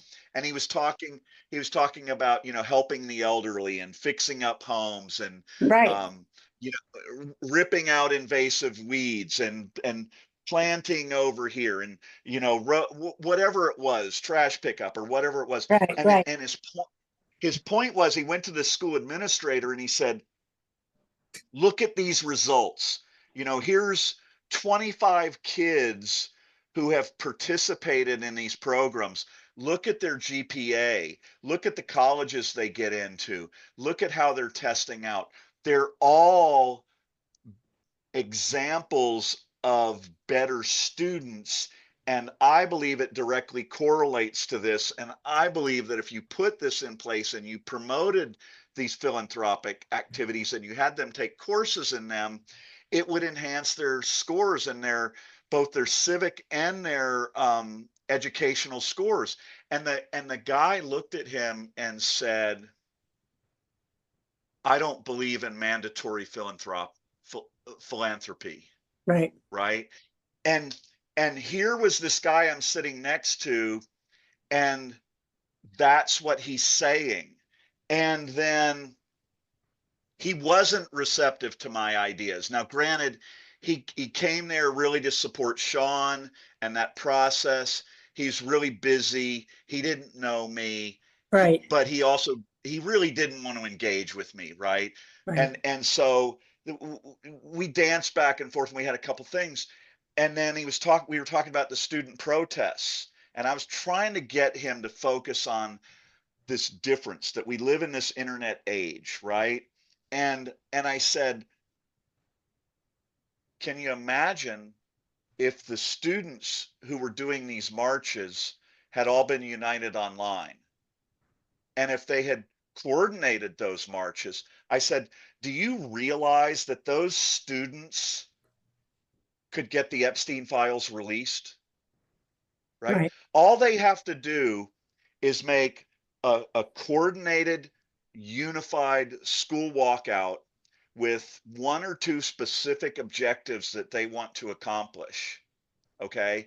And in a matter of a couple of days, the parents, the schools, everybody would be in an uproar. And all they would have to do is stick to their guns on something that was an achievable objective, right? So they were doing it around ICE, okay? Right. Remove the funding from ICE and stop buying these internment camps, Right. okay? And they could have created that. And this guy just looks at me and looks away and starts talking to Sean. And I'm sitting there thinking to myself, you're treating me just the way that school official treated you, right? I'm presenting you something, even if you don't agree with it, even if you think it should be done differently or whatever it is, don't just disregard me or Right. push it away. And so when I spoke to you and I mentioned weighted voting, you didn't disregard it the way you responded. You said, I'm not sure about that. Right? Now, there's a difference between I'm not sure about that and that will never work. Right? When you Right. when you say I'm not sure about that, you're still leaving a crack in the door, right? You're saying, Right. okay, I'm not sure about that. You'd have to come address some of my concerns, and I may know some shit about being in politics that you don't. You really need to show me something before I would get behind. And then when I started talking to you about it, and we discussed how weighted voting could work, and we discussed how it could be tested and experimented with, and that the citizens could decide whether they like it and how Right. it could affect elections, I could just see it in your eyes, and you're going, okay, I'm still probably not sure about it, but I think it's got a little bit more viability than I initially thought. Is that a Right. fair That's a fair assessment? assessment. Very fair. Yes. Yes. That's a fair. Yeah. And Yep. and that is what allows us to take ideas and concepts and explore them and break them down and test them and try things and talk to the public about it, right? It Right. goes back to the Decidim app where citizens can engage with their government Right. through this app. So, 20,000 people online give a proposal to Deborah and they say, hey, we're interested in talking to you about weighted voting. And Deborah's sitting in office and she's going, well, that's fine, but I need you to, if you want to come back to me on this, these are my 3 concerns, or these are Right. 4 of my concerns that I have. Can you come back to me and show me that you've looked at those? Show me how they might affect this or that or the other thing, or reach out to these people who aren't a part of your group and see what they think of that. But you can do that in a matter of days if Right. you're doing this stuff online, and you can really suss a lot of this stuff out and Right. determine whether it has real legs before the government actually has to deal with it, before Deborah has to say, shit, I think I got to talk to some people about this. This might Yeah. have legs, Yeah. right? Okay, I want Yeah. to add a comment here. The trajectory actually posted the same comment several times, so I think we should address it. Okay. The trajectory thinks the US must end the electoral college and use popular vote for every office, in my opinion. So go ahead, Joel. What do you say, Deborah? What's your thought Well, on the electoral college? well, now that I've learned, I was an elector. I had Bill Bradley. I was an elector for Bill Bradley, and what they have to do, first of all, I don't think people understand. A petition is walked, and your name as the elector goes on that petition with the candidate. So the candidate was Bill Bradley. Bill Clinton, he had an elector, Christy Brinkley. She was on his. So when he got more votes than Bill Bradley, I was still an elector, but I was going to have to cast my vote for Bill Clinton, okay? Because he won based on the number of votes that came in during the primary. So people don't understand, electors are chosen not by a draw, they're actually on a petition with the candidate. Now, I learned recently that there's a lawsuit because electors were substituted by Donald Trump. He took the one that was elected through petition process away and stuck in some of his own campaign people as electors. I was not forced to vote for Bill Clinton. I was advised it would be in the best interest. It's the way you're supposed to do it. But I could have cast my vote for Bill Bradley. So what Trump was doing was putting his people in to ensure that he would be on the ballot and that he would win eventually, down the Right. road. So people don't understand the process by which electors are chosen. Too much chance right now, having seen what Trump did, which is part of what I think he's going to be doing again. Well, that's if we had elections, but we're not going to have elections. So, You're aware of that, right? So you're one of these absolutely. people Absolutely. who really No elec- recognizes that what's happening right now is Yeah. No it- elections. There will not be. There's not going to be any elections in 2026. I mean, it'd be nice to think that, oh, this is so wonderful, we're going to take both houses back. That's not okay. not happening. Well, But, I'm not quite as skeptical as you are, but what I believe is that these elections, even if they do happen, I don't know quite what happened in Dallas, but they screwed up the votes for a couple of hours. And right, I believe that there will be a lot of places where there will be elections, but they will put in place things that screw the actual voting up so much, or they'll declare that it did, that they'll declare the election invalid. right, And in essence, still people will get to go through the process feeling as if they voted, right. right? But But it's then in all predetermined. these different Right, and I believe that I believe they're already sussing this out to right. know certain areas where they need to do that Mm-hmm. to swing things enough to muddy the waters and win the Right, elections. right, So that's kind of how I see it playing out. right. Okay. So I don't know how I feel about I would have told you 3 years ago, eliminate the electoral college. I would have said that a few years ago. I'm not sure anymore because of what I've witnessed by doing some research on how they have played games with the electors and substituted actual supporters, loyalists. And Donald Trump has that ability with money and the power of the oligarchs behind him. So I don't know if I don't know if I would eliminate electors. But I would tell you that okay. the Board of Elections, no one understands. County boards of election are run by county party bosses. They're nepotism jobs. They are only given to party loyalists. You have an equal number of Democrats as you do Republicans in every county board of elections. So the party bosses sit there and say, well, Joe Blow has been in Congress for 40 years. He's going to win again. So we don't even bother running anybody against him. But let us have the town supervisor seat.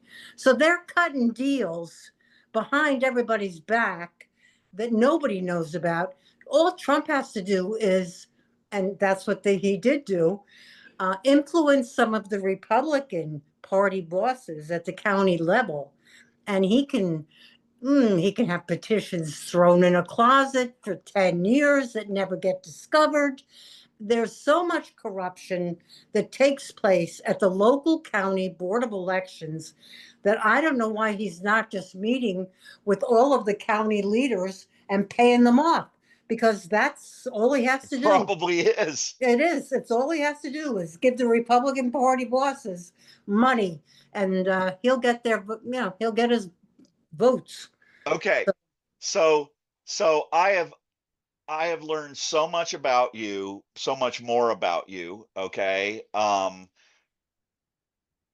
So I want to take advantage of this opportunity. So before I do though, I'm gonna pull Rakesh in here just for a minute before we move on to how do we get shit done, because Okay. that's what IOD Nations is here for. That's Right. what we're supposed to be Okay. about. How And old is how old is this organization? I assume that it's been started in India or somewhere else, or is it a which brand in the new? IOD Nations? Yeah. Is it brand new? Oh, hell yes. I mean, Oh, when I okay. say brand new, I founded it with Ashfaq, and we did it as ION Nations originally, International Online Nations. But in trying to explain it to people, I had to call it International Online Democratic Nations. So that Okay. I think it's kind of like the pro Queens March, Right. right? Right. Lynn said, we don't want queens, we want elected officials. I said, okay.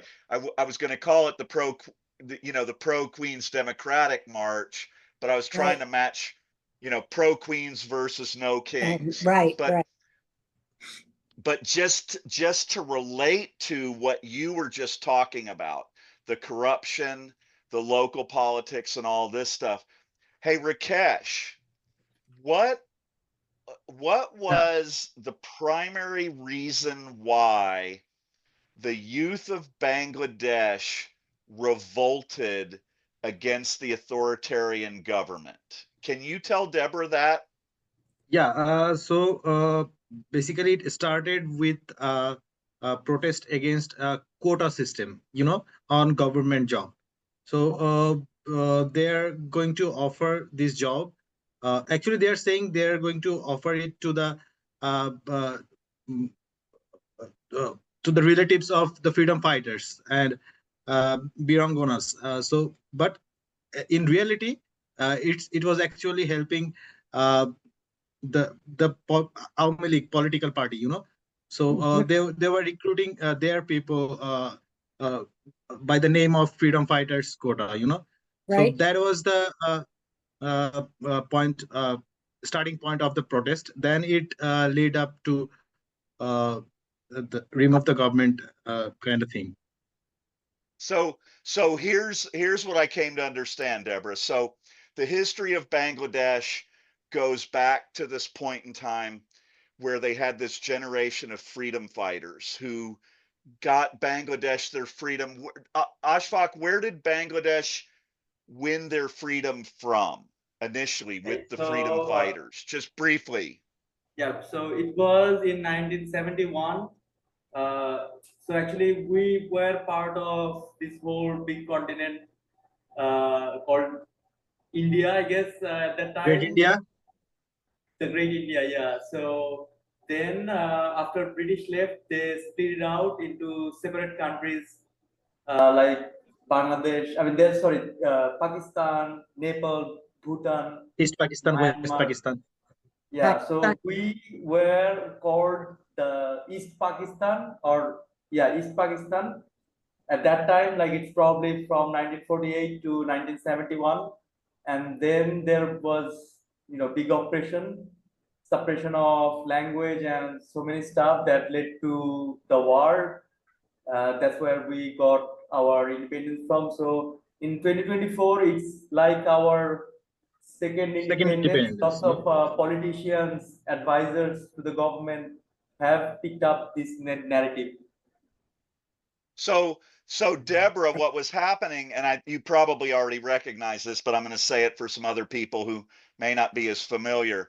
So these freedom fighters won Bangladesh its freedom, and instead of being East Pakistan or whatever it is, they became the nation of Bangladesh. Okay. And then this authoritarian government got in place, and in order to sound ethical and patriotic and all of this stuff, they would only assign positions within the whole government jobs and system. They said you have to be a relative of a freedom fighter Okay. and you can get a job in the government. And so you had all these young people. Now we're entering the age of the internet. You're getting educated on how to use spreadsheets, right? And how to modernize your government and do all this stuff. And these really qualified young people from Bangladesh are applying for these jobs. And I'm going to probably over exaggerate and then probably not over exaggerate. And please, I'm not meaning to offend any of my guys. They know me well enough for that. I'm just trying to Oh, we are simplify totally it. good with it, man. Go ahead. And some dude who raises camels gets the job to run the technology department for Dhaka, Bangladesh. And Right. and these kids are sitting here and they're going, what the fuck is going on? And Right. so they rebelled and they won it, and now they've lost it again, right? Yeah. So Yeah, because it's basically the vacuum they created is already filled by another authoritarian government, you know? Right, right. So the nepotism pretty The much took over. system is still intact. We need to break this system where people takes the power. We don't depend on any politicians. Okay, so I Right. am actually for Actually, coordinating our with constitution is created a way that gives our prime minister so much power that he or she can manipulate it in several ways, you know, against a I, citizen. I even have some radical ideas like where we put these people in power, the prime minister, the president, the general, who are in power. We Right. should like 24 monitor them 24/7 through a live streaming camera so that they cannot do anything behind our back. I know it's too radical. Lots of people discipline it. Sorry, I mean close it, but that I mean makes that makes my weighted voting idea look like the tamest idea in the world. He he he basic what was that movie with Jim Carrey in it or whatever? yeah, it's called The Truman Show. Oh, It's The right, a right, Truman amazing Show. movie. right. Yeah, I He mean we he should he actually do wants the that to leaders of politicians. Bangladesh to live in a world where they're Okay. monitored all the time. Right, right, right. But so when you're here, Deborah, and you're talking with us, when we so the article that Rakesh wrote about these failed overthrows of authoritarians, right? They're sitting there from this firsthand experience.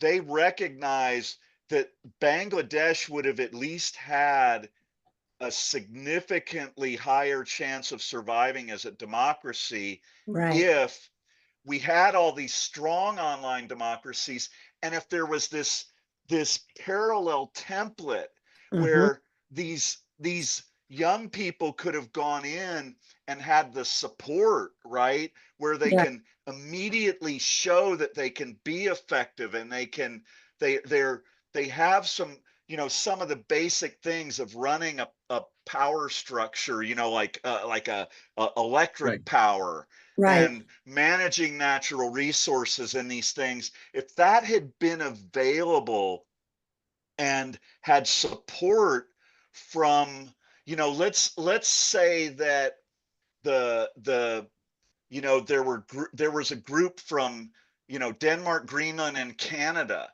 and they put together a team that went over to Bangladesh to work with them. Here's how you're going to integrate this online democratic government. Here's Yes. how it needs to work. Here's where we saw problems when we did this with Timbuktu, 2 years ago. This is what they ran into. This is how we mitigated it, and you stand a chance.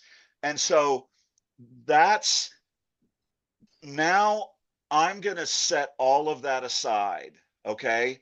And now Okay. I'm going to come back, and you, Deborah, you're going to have to establish limits with me and with us, because I'm going to ask you all kinds of questions, because you, you're the woman who's here, right? You have gravitas. You can speak to these ladies and these other people who come into this group from a Yeah, position of actually, we experience. were looking for someone like you know. So we were targeting influencers, big politicians, and uh, famous people who can amplify our voices, you know. Yeah, So I'm not, you are yeah, I'm someone not famous at like that. all, so, But but, let me ask you this. Well, we can try to and make you and famous if you are willing to try. well, you can. I'm I I'm ready for you to run for president of the International Online Democratic Women's Nation, because if you don't, I'm gonna. So then you you don't want to know have to do it. We'll get you you wigs, a shave, you know, you look good, you look good. no. You want to know what I was gonna do? These What? guys talked me out of it. Okay. I went to the County Board of Supervisors meeting yesterday and made my presentation, and I'm going to be there again next week, right? And you know what I told them I was going to do? What? This I was going to go. Let's do this, because you have a good sense of humor. I was going to go dressed as Mrs. Stoutwiener, president of the International Online Democratic Women's Nation, right? And just express the absurdity of this, that we have this opportunity and it's going to happen. How do we make it happen more Right. quickly, right? How do we get Yeah, people by here? uniting So online. Yeah. so you have to understand, I will ask you questions that might push your limits, and you I can already tell you're a strong enough woman. You're going to say, "Hey, Joel, you're barking up the Yeah, wrong Draco tree is here." actually nominating her for Nobel Peace Prize. But here's my question. All right. Can you imagine the discussion that we just had earlier, where we talked about weighted voting? Okay, we talked and imagine we haven't really gotten into an in-depth discussion about the power of this, okay? About how emails, the internet, and phones. When I spoke to the Board of Supervisors yesterday, I held this up and I said, go ask your staff at your supervisor's offices, okay? I could get 1,000 people and put together an email campaign, and I can shut down the whole county government for the county of San Luis Obispo. Okay. And you give me 10,000 or 100,000 and I can shut down a state. Okay. So my point there is that I'm not threatening to do that with you. That's not the objective. But if the women of the world come up with something that they need to make happen, and they believe that by shutting down a state government or shutting down a city government, that could facilitate making that happen, as a supreme art of war is to subdue the enemy without fighting, right? Right. They are capable of that, and that's what's going to happen when the women of the world form this international online democratic nation. They Right. are going to sit there as a million or as 10 million or as a billion, and they're going to put up on the wall, okay, what we're the group, we operate at the top. Okay, Deborah's up there with 4 other mentors. Okay, and the president of the International Online Democratic Women's Nation is above them. Okay, and their sole goal is the protection, expansion, improvement of freedom and democracy across the world. Okay. They don't get down into the local shit, the state shit. They're up there operating at that level. Okay. What's their next objective? right? They list 4 or 5 of them. The mentors and the board go through them. They weigh the pros and cons. They talk them back and forth, and they come up with a decision. And they say, okay, this is the one we're going after, and we're going to put it forth and see if the citizens, the women who are citizens of our nation, once they understand what we're trying to do and why, do they support us in this? And if we get a 60% vote or a 66% vote, all we're doing it for is the protection, promotion, improvement, and expansion of freedom and democracy across the world. Because that's the level we operate on. Right. We stay away from this other shit, okay? And if they tell us to do it, and if they tell us they'll support it, our email war is coming. And we're going to hold a drawing. And if your state or your city is the one that's pulled, or your corporation, sorry guys, we're coming after you, and you either need to demonstrate that you're pro freedom and democracy and that you support us as an active participant in being pro freedom and democracy and make this shit happen, or we're going to make it happen. And so that discussion, I believe, and I'm sure you won't be offended, I believe that if I was sitting here talking with AOC or Elizabeth Warren or Right. Katie Porter or Jasmine Crockett, and I was describing this to them, and I was saying, you know, hey, let's do this. Hey, Draco, can you play our Jasmine Crockett commercial for Deborah? So did you ever, so I saw this show, they did political commercials last year, and they said the best commercials they had seen. And one of the commercials was for Jasmine Crockett, okay? And I came up with a concept of what I thought was a better commercial for Jasmine Crockett. And this is it. I'd like to play this for you. How about this new one they have? Their new star, Crockett. How about her? She's the new star of the Democrat Party, Jasmine Crockett. They're in big trouble.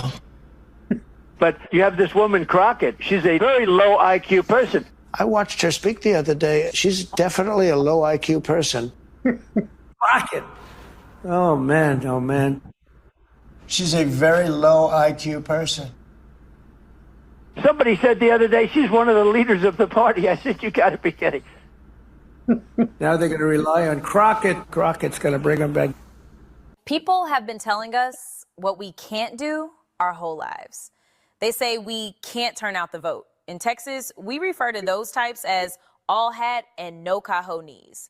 I am going to unite the pro-democracy citizens of Texas online before the election. I will create a new way for Texans to unite online and help lead and govern this great state. My name is Jasmine Crockett. Don't vote for me unless I earn your vote before the election. Donald Bone Spurs Trump is yellow like mustard, but without the bite. Oh, I have a special message for Greg Abbott. I don't care if you are in a wheelchair or not. You are so crooked, you could swallow nails and spit out corkscrews. Y'all best butt your butthole and call me a biscuit. There's a new sheriff in town. I like it. That's cute. That's very good. Okay, so we have a new guest. Let me welcome him first. Welcome, American citizen. If you can hear us, tell us where you are from, and we'll move the conversation from there. So I'm from the United States. I'm from what's called the Great Lakes area. So there's about 5 or 6 states around there. If we weren't in a almost quasi dictatorship, I'd tell you exactly where. But since we are, I go radio only is what I do. But I want to say this is I think it's really important that we as global citizens understand that none of us want war. None of us.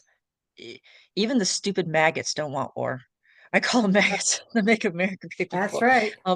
We don't want it. And I never voted for this person. I want you to know a lot of people never voted for this. And we have a system where for the last 40 years, the people, and this is a global issue, the people have been priced out of representing ourselves.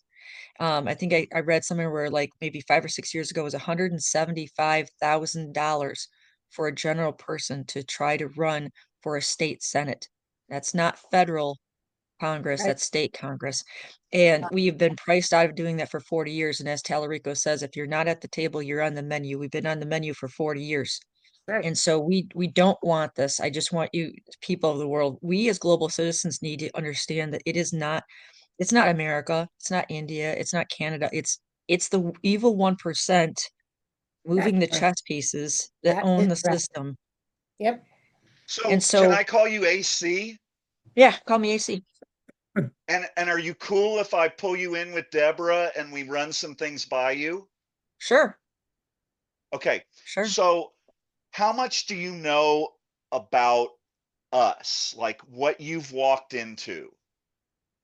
Well, people who are around the globe trying to fight against this, and that's all I know at this point, but I want to learn Okay. more.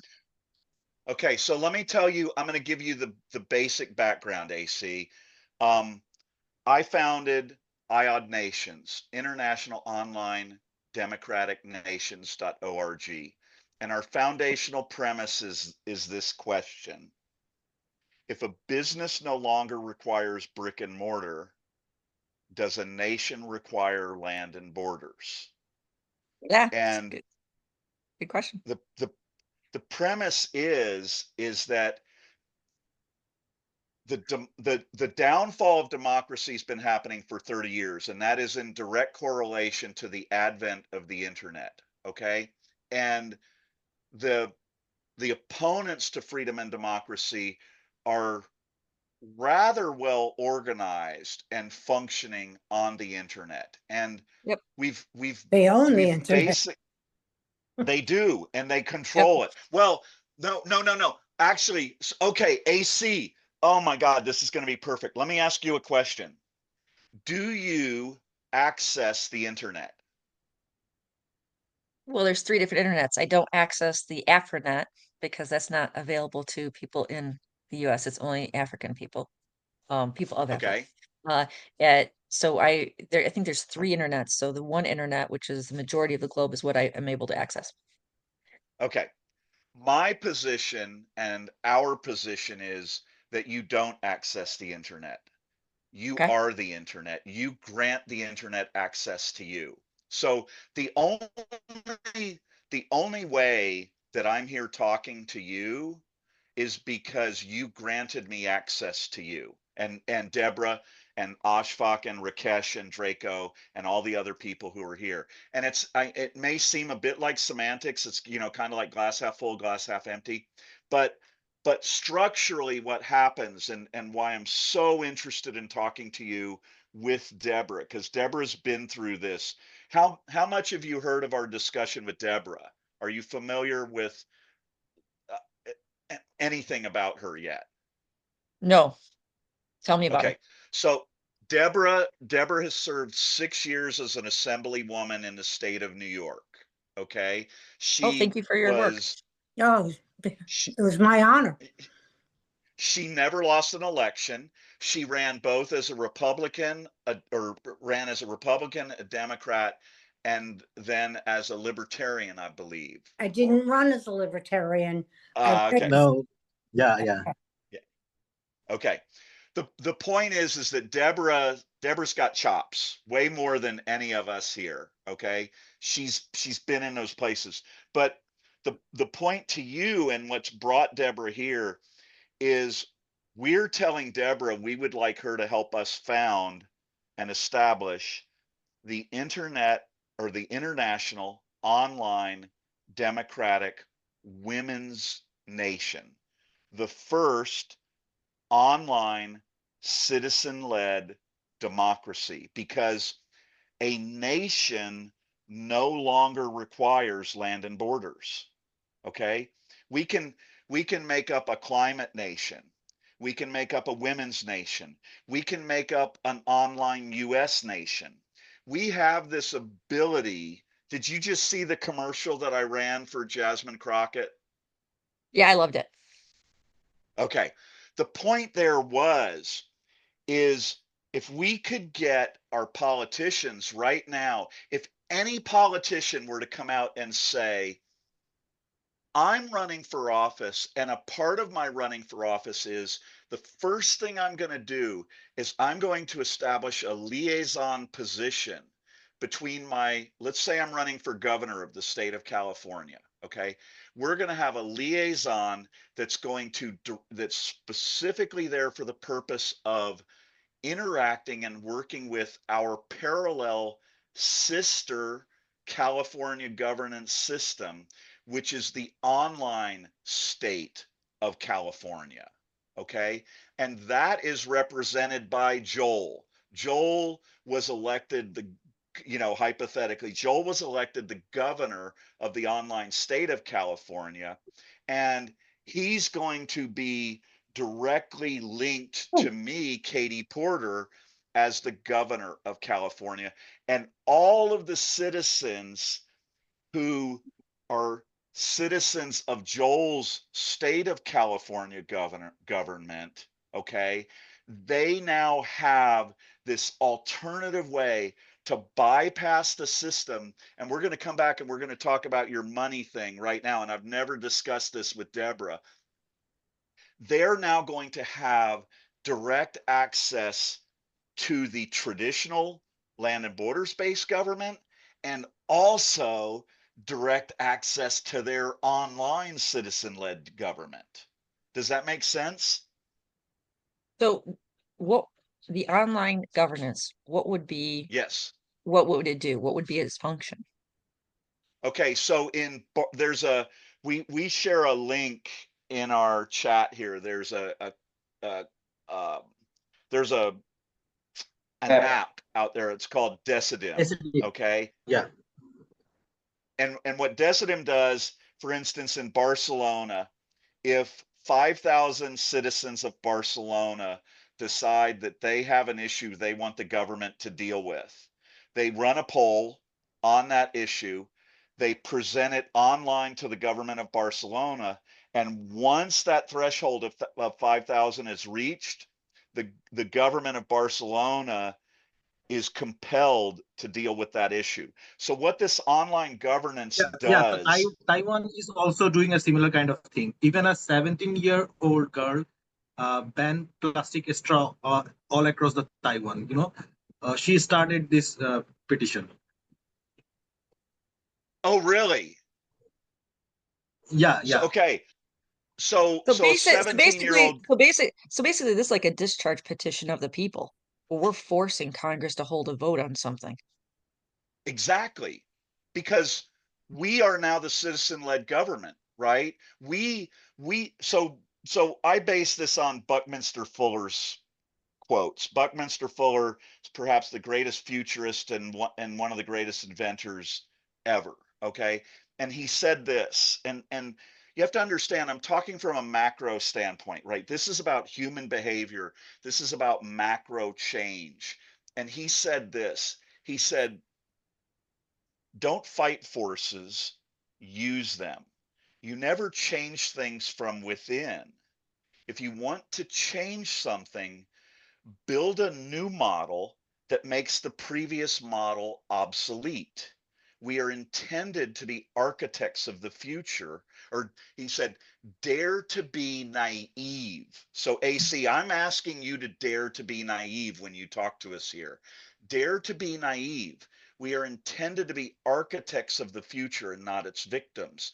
And so, what we at IOD Nations say is, a nation is the most powerful and influential form of human collaboration. And a nation no longer requires land and borders. So if AC wants to come in and she's so pissed at this system that she found out that there's 10 million women who have united online and formed the International Online Democratic Women's Nation, and AC says, son of a bitch, I want to be a part of this. Oh, look at that. They're holding an election next month or in 6 months. I could run for president of a women's nation of 1 billion women. I fucking love that idea. And that's the premise. That's the foundational thing that we're here to talk about. We are trying to get anyone in the world of power and influence, or some influencer, some Jasmine Crockett, or some Katie Porter, or some Elizabeth Warren, or AOC, or Governor Newsom, or Eric Swalwell, or Bernie Sanders, or some Just ordinary people like Midas. us. Just but I don't want to do it an ordinary person at a time. I want one of these people who I can have this discussion with. And so here's the other part of I'm going to address before we come back and ask you about that. I'm going to go back and we're going to blow your mind, and I've never discussed this with Deborah. Here's one of the things that's different about our online citizen-led California, or our online citizen-led Women's Nation. If you run for office and you take any donation more than $30 from an individual, okay, you can't run. You're out. Okay. I'll blow Now, your mind. I'll blow your mind better. My idea go is, ahead. is Go you ahead. just take $5 every April when we pay our taxes. Okay, and different countries could do this. $3 goes to, in the United States, we have 3 parties. In Canada, I think they have, I don't know, 12, 15. You take $1 for each one, and then that's it. You can put a line item that if you want to give it an extra $100, but that $100 is going to be split between the 3 parties. If there's an odd number to that, let's say $4 is what you donated, the additional dollar will go to the other bucket. So $3, one Yep. goes to Republicans, Democrat, Independent. Now, the other $2 of the $5 that you're donating, that is going to independent news. That is going to an NPR or PBS that cannot be defunded, cannot be censored, cannot be, bought, nothing. Okay. And so if there's any odd amounts of money, that will go into that bucket. And there's so much of it goes into the state, like $1.50, and 50 cents will go to the national, whether we have an app or through, a national, like, I don't know, CBS or something, that cannot be bought, that cannot be purchased, that cannot be censored. And you have to have independent news. And then you have to have, that's all the political money is in the system. And that political money is going to go to, you have your governor, lieutenant governor, and your Senate, right, which is your Congress, your House of Representatives, your senators at the state level and federal level. It will also pay at the federal level the vice president. So your Congress at both levels, and your higher, right, whether it's governor or president, it goes that's it. There is no other money in politics, period. And it's all equal. Yep. And here's the thing, AC, you get to sit down with former Assemblywoman, is it Deborah Mazzarelli? I can't see the last letters. Yeah, that's right. That's right. Okay.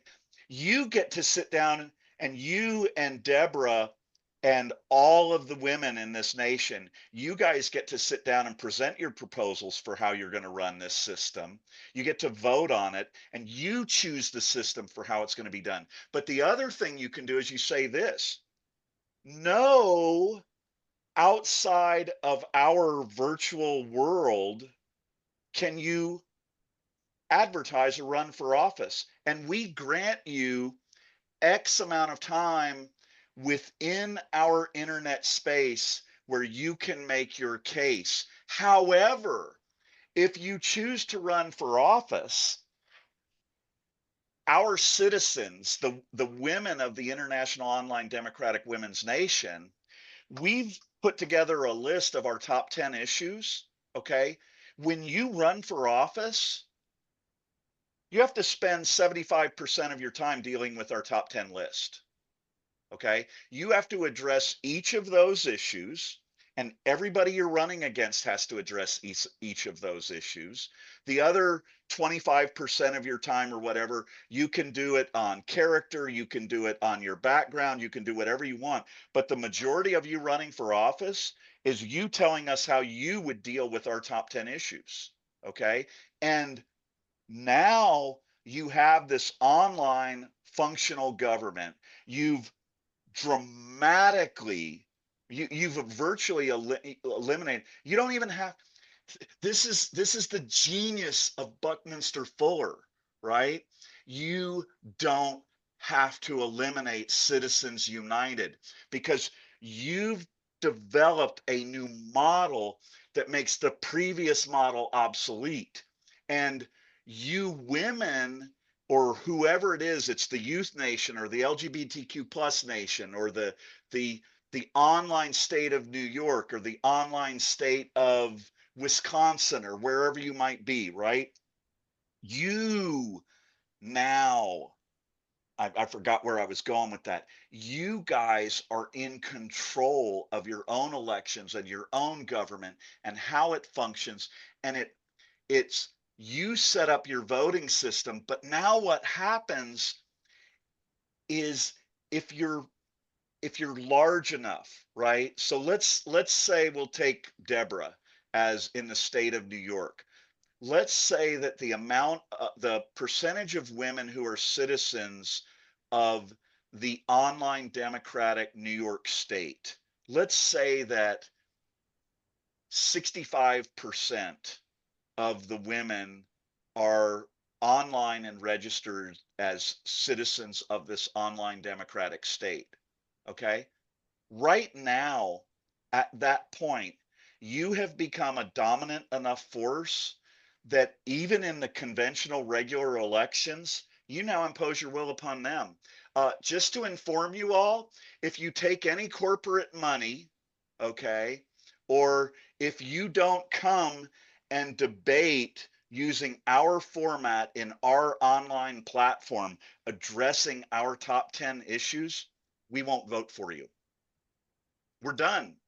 We will put a candidate up to run for that traditional office who agrees to operate within our confines and how we want our government run. And what you've done then is you've leveraged this working model that you've proven that citizens stand behind. And now your model becomes the model that forces the traditional land and borders-based model to adopt certain things. And the possibilities are literally freaking limitless. Go ahead. So I think with this is that, I mean, some of this I like, and some of it you do have to bring it back to there is a land, right? There is taxes, there is that has to be, grounded in a border that is physical. But I think if you look at the idea of just taking, whether that's $5, maybe it's in Canada, it's $10 because you have so many different parties or whatever. When you do that, you automatically mean that once you get into office, you are not spending 50 to 75% of your time fundraising. You are not bought before you come in. If you already have that money, that $2 for individual, let's say independent journalism, then when you have these public debates, since you, the public, already paid for it, those will be the forums where you have your debates. So, and you'll have to have so much time for that. And I think what would be interesting with what you are saying is that if we had certain things that we could do on the internet where, again, you could basically, as the people, we could make a discharge petition electronically to force our Congress to have a vote on something and make it so that if you go to war, you have to get the majority, 60% of Americans or wherever have to be on board with going into a war, or you can't go into a war. And if you declare war, do something like what's recently been done, then you can be pulled from office automatically and you will be tried for treason. That we make this some. I have an appointment. I have a medical appointment. I gotta go do this. So thank you very much. This is really intriguing. This is very intriguing. I hope you have a nice day. Thank you so much. Hope to see you again. Take care. Bye-bye. Yep. Bye. That was fun, wasn't it, Deborah? Yeah, that was. Yeah. One thing that you got to remember, Democrats and Republicans, they don't let other parties in to the system. And once another party comes in, they buy that party. They buy their endorsement. That's how they win elections. The more endorsements you have and lines that you run on, the easier it is to win an election. I only had the Republican line. My opponent always had conservative, right to life, independence, working families. So he had 5 lines, I had 1. The more lines you have, the better the chances you're going to win. There's a lot of things that are what she talks about as far as public financing of campaigns. We already tried that in New York State. We couldn't get it passed. I'm not saying you can't do it, but we did try that. public financing of campaigns. It's just very difficult when you only have two parties because, This is, you but, know, and what I'm saying is I'm not saying impossible. when, I'm just saying as no, far I know you're not, and I'm not, I want to add something here. The yeah, go. trajectory is commenting about taking the big dollars out of the politics quite a few times. And since Deborah is also talking about it, so I think we should, at least talk about it or brainstorm ideas. So I actually wanted to So let's say to, throw this in there. Go sure. ahead. Sorry, Rick. Sorry, Ashfaq. Go ahead. So it's okay. So I was like even trying to tell AC that like even if she doesn't like your ideas, we can share. This is a conversation. We can share our ideas, and we can even like list those ideas and then share with people to see what they think and bring up the top 5 ideas and maybe So start experimenting with them. So I'm yeah. gonna take this back to trajectory and the comment about the name being too long. Look, I I I had to pick a name, right? I had to give it an identity. I had to create a logo. I had to make it right, visible, and I had to make it so people could feel it and try, when you say online democracy, nobody really knows what the hell to think. So trajectory, I'm not here to tell you the name of it. Okay. I'm I am I'm simply a vessel for an idea, but I feel like I have to define it. I feel like I have to engage with someone like Deborah and define possibilities. But when Deborah shakes her head and says, "Well, I'm not sure about that," or "You need to understand how this operates," she's biased, but she's biased by experience. information. She's biased by experience, okay? And she's not, you can just tell when you listen to her, she's not saying things from a standpoint of no or that won't work. She's saying it from you should consider X. You need to think about Y. I'm throwing out the name. I don't I don't give a crap what you call it. I told her yesterday or Monday, I said, Yeah. my recommendation for the name of the email campaign was the World's women. WWW Yep. WWWACW. What was Yeah. it, Deborah? World's women's um, against the conservative wankers. Yeah. World's warrior War women. World's warrior women against the conservative wankers. Yeah. email campaign. Yeah. Okay.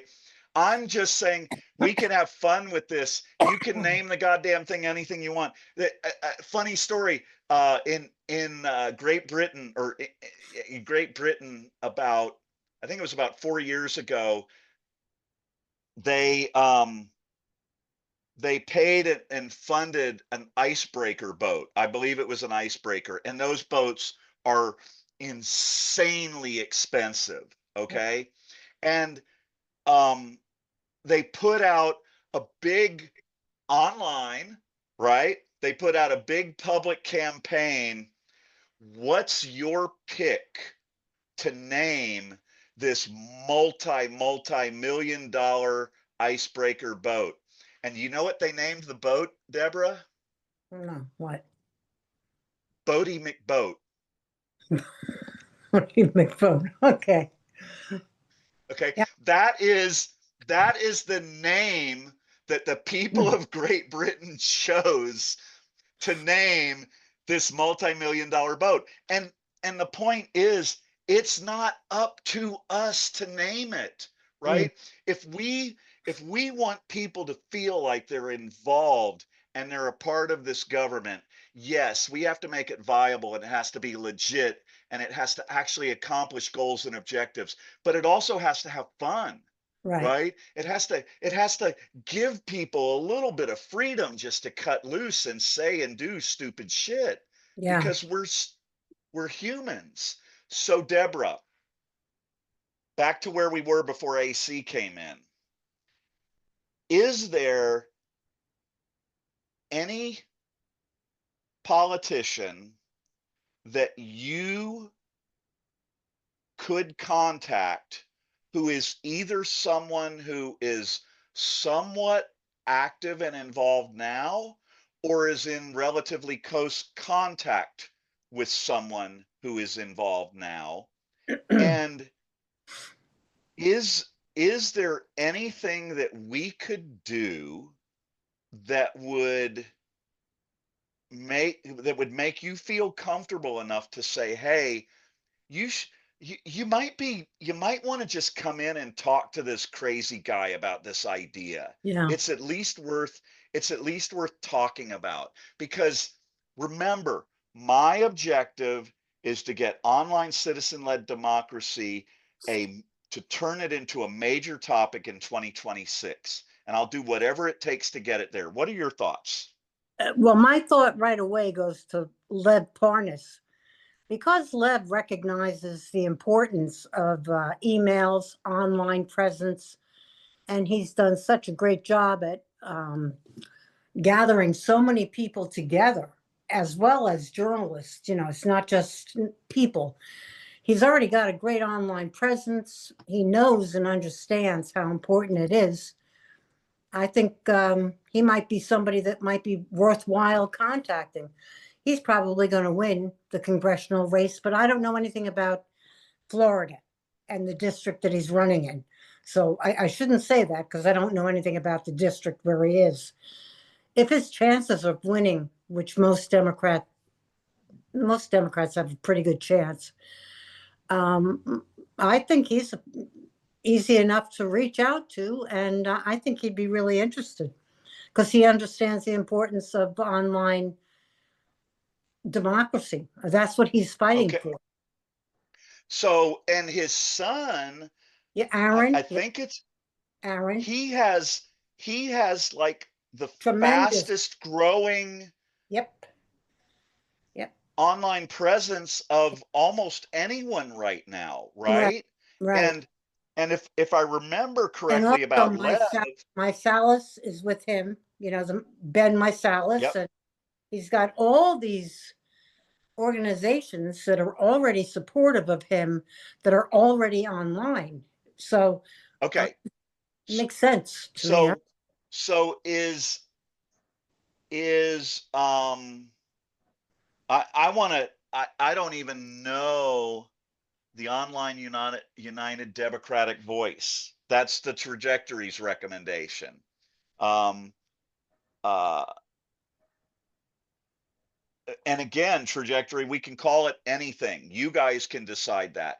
But I'm going to come back to Deborah because I market and challenge everything that I'm trying to do that says that this Substack is different, is that we're actually doing something. Okay. Right. So are you a paid subscriber to Lev Yes, I am. on Substack? And is his son Aaron? Yes. Okay. And do you know much about Lev? I think I know a little bit about him. I don't really know much about him. I really don't. So if I understand right, get this. If he's the right person I'm thinking about, Lev, there was a pro-Ukraine. Yeah. The trajectory say he knows probably live or around. So trajectory, I would love to hear from you if you can join us or just write in the comments. Who's that? The trajectory.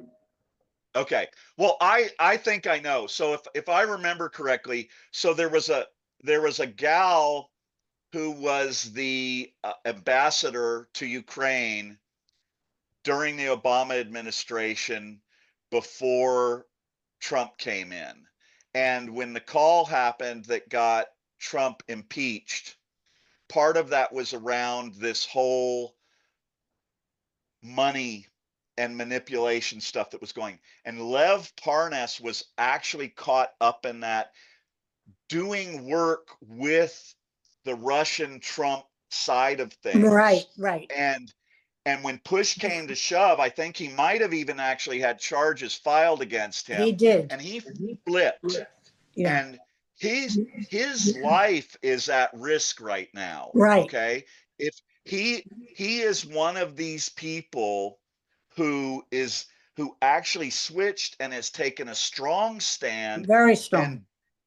and done it, placing himself at actual risk. Yeah. And so to me, that's somebody who has credibility. Right. So here's the thing. Rakesh, are we subscribed to Lev? Yeah, we did, but not his son. Okay. Can you subscribe all 4 of us to his son's Substack, please? At the lowest possible dollar amount, please. Yeah, I I'm will take care spending of a that. fortune. No worries. I'm spending a fortune on Substack, really. I can't tell you how many of these I've paid where I've just gone in, they say, oh, now that you've subscribed, if you had one message, what would you say? Or if there's one thing you love, and I go in there and what I want to write is, how in the fuck can I get you to talk about online citizen-led democracy, right? But I have to try and put it and fit it into the 400 characters or whatever it is. I've never gotten I've probably done that 15 or 20 times. Yeah, They they're don't not answer. Famous. They don't answer. They don't. I took your latest post about women and the online. Yeah, it's on your it's what you put out today or yesterday, and I sent it to my entire subscriber list with the hope that some people would come forward. I got a couple of people who said, "What time is the Zoom?" Everybody loved it. I mean, I must have gotten, I don't know, 500 hits on it. So to me, that's the way, I wanted to do something for today's Zoom meeting. Yes. I don't know if you got any response from people, but I did get responses from people. We get responses, but unfortunately, since we got dinged by Substack, so for instance, today in our chat, we've got a peak of 54 people. Okay.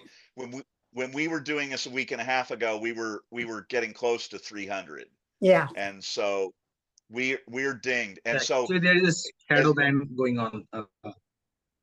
Yeah. So right. He is. You're absolutely What's right. that? You should run him for office. He's very good looking, charm. Yes. I think that he and Ashbach should run together. Oh, absolutely. And you should see Draco smile. Oh my God. He has this. Hey, Draco, can you turn on your camera? Turn on your camera, Draco. Show Deborah your amazing smile. Show her what you got, baby. You got pick your head up. There you go. Yeah, there you go. Yeah. Look at those white teeth, man. How do you win? It's very good. You guys need to run. I notice. Okay. So anybody who's still listening, okay, if we end this call and we want to put together a secondary group email or Zoom call where we talk about sending a couple of emails, okay, who here is willing to share their email address with us so that we can share that Zoom link? Can we get anyone else besides the 5 of us to participate in sending some emails or messages to help promote online citizen-led democracy? Would anyone else like to participate in that with us? Because we're going to end this call today and we're going to end it with performing some kind of an act or an activity to try to move this forward so that the next time we have someone else to do it. Maz, my God, Maz, right now we're finishing up. We're asking, would you share your email and would you come into a secondary Zoom call with us to send a couple of emails?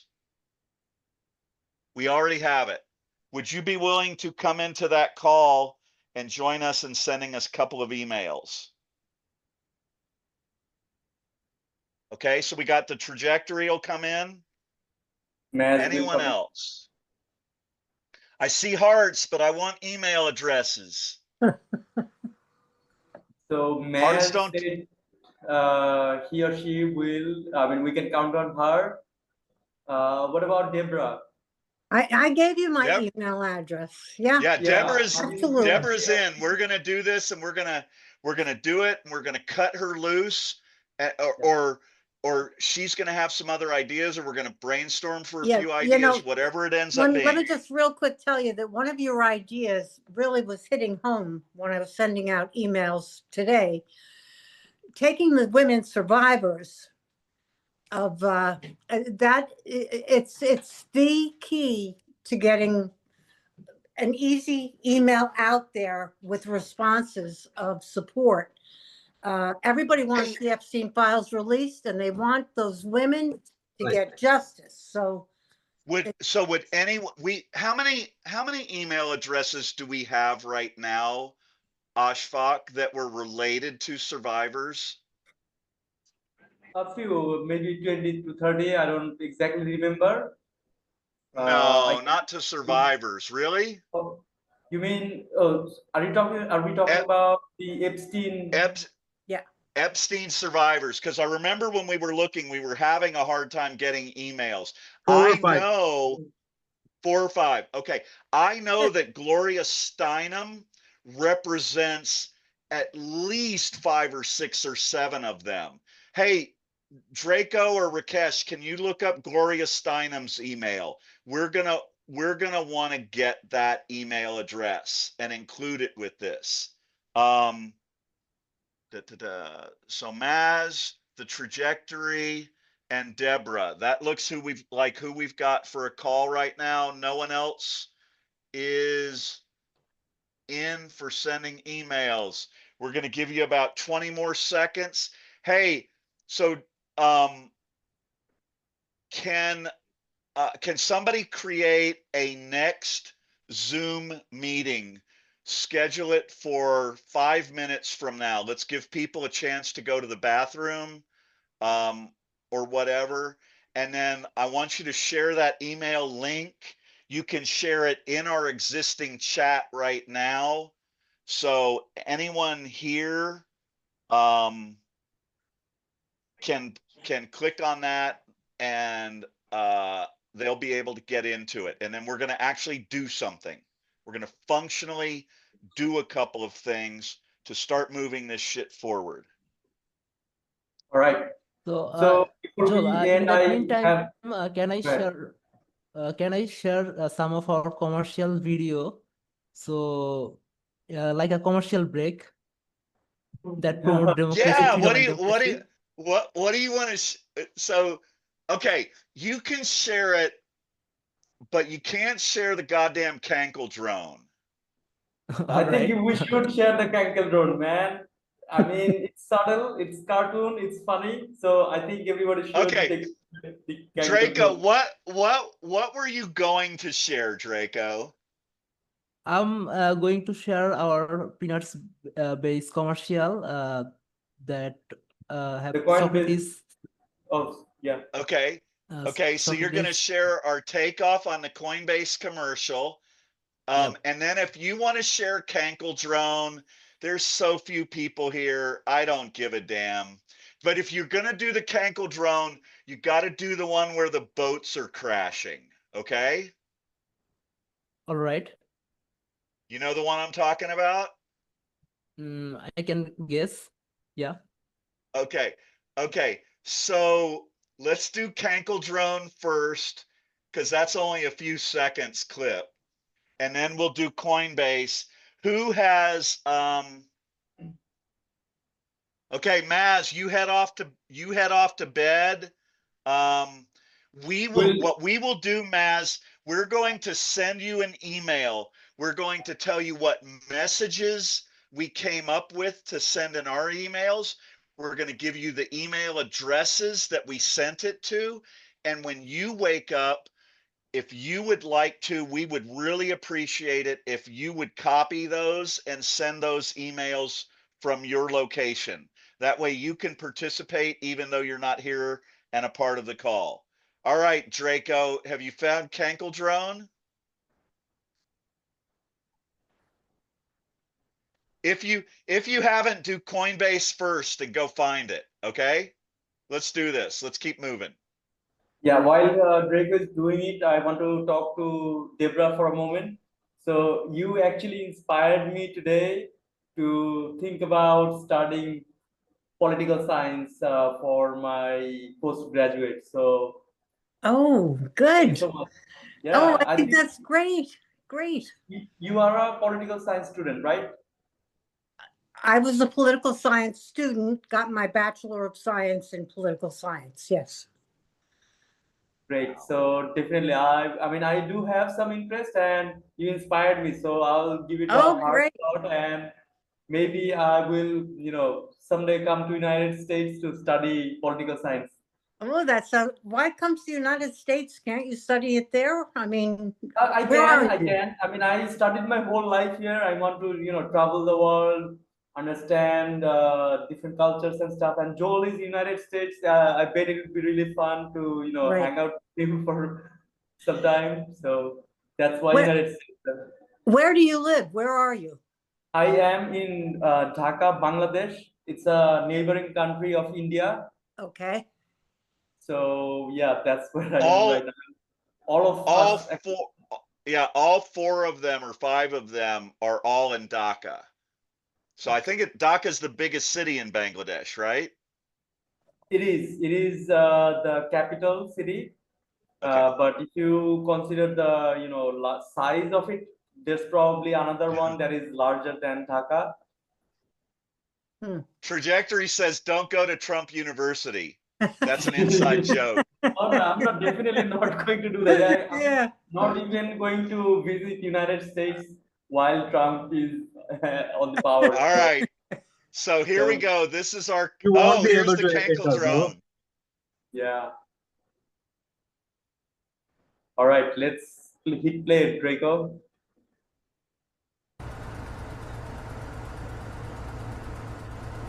Придурок. Это дурак. Конец. Там чертовы уродливые оковы для дронов. Бегите, спасая свои жизни.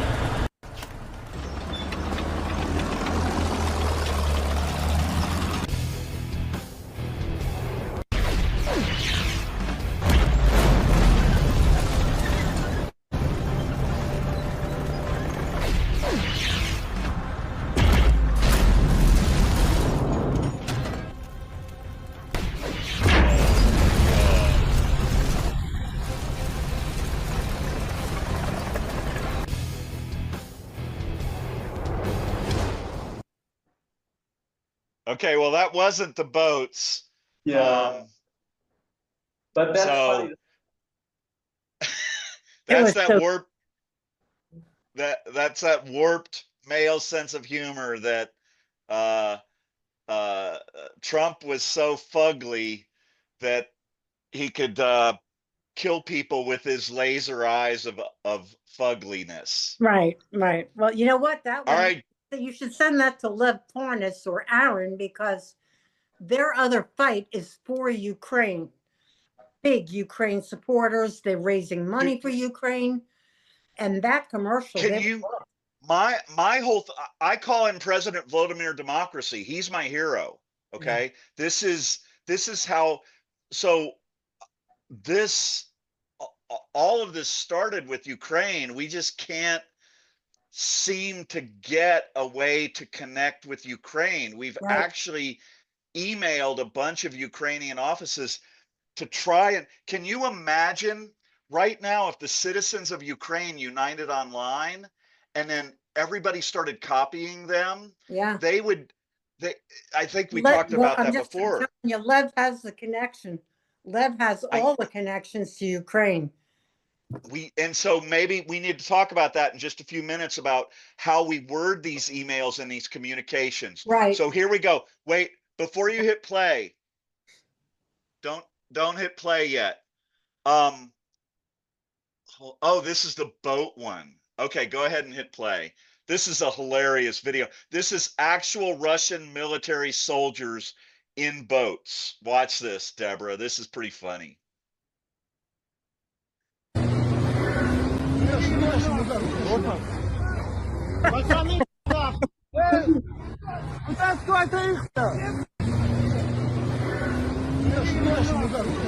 It's the Kanga drone. With a penis missile.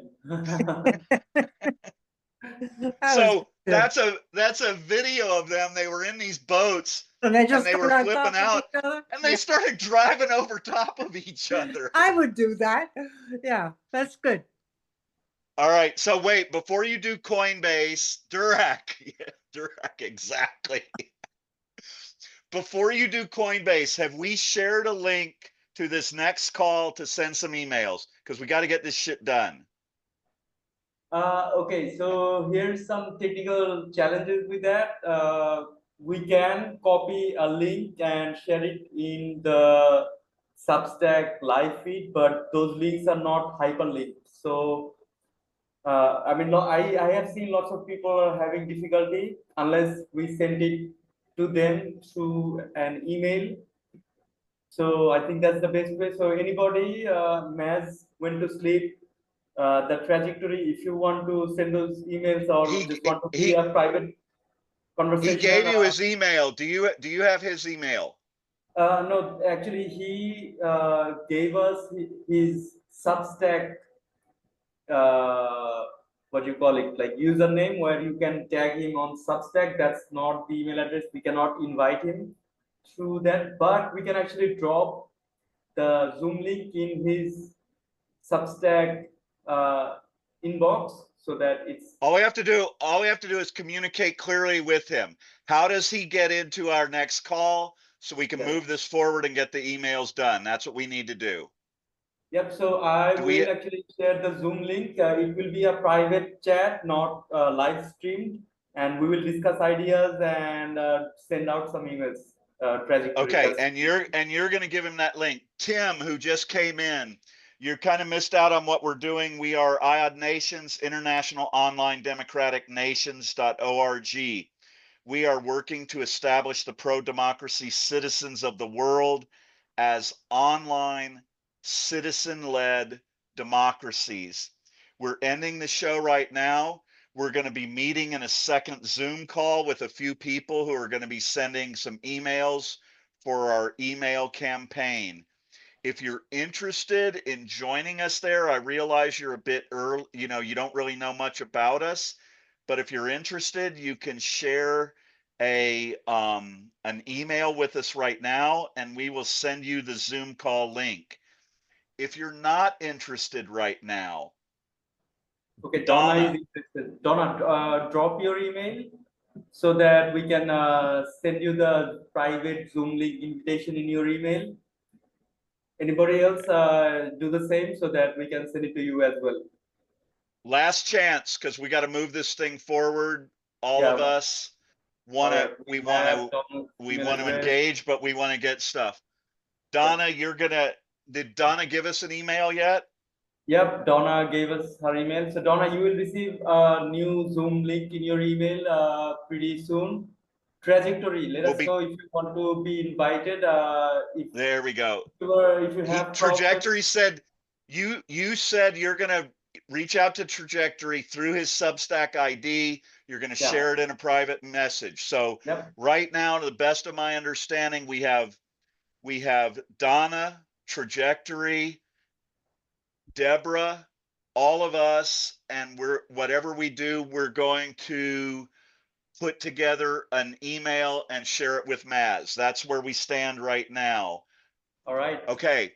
We're going to end this call. We'll all talk in just a few minutes, okay? Well, I think we should like ask everybody here Oh. in this call if they have any finishing like final Well, message. Yeah. Wait. Let's wait, Tim, Al, anybody who just came in, watch this commercial. Draco's gonna play a commercial, and it's our rough commercial for how we view online citizen-led democracy. Go ahead, Draco, hit play.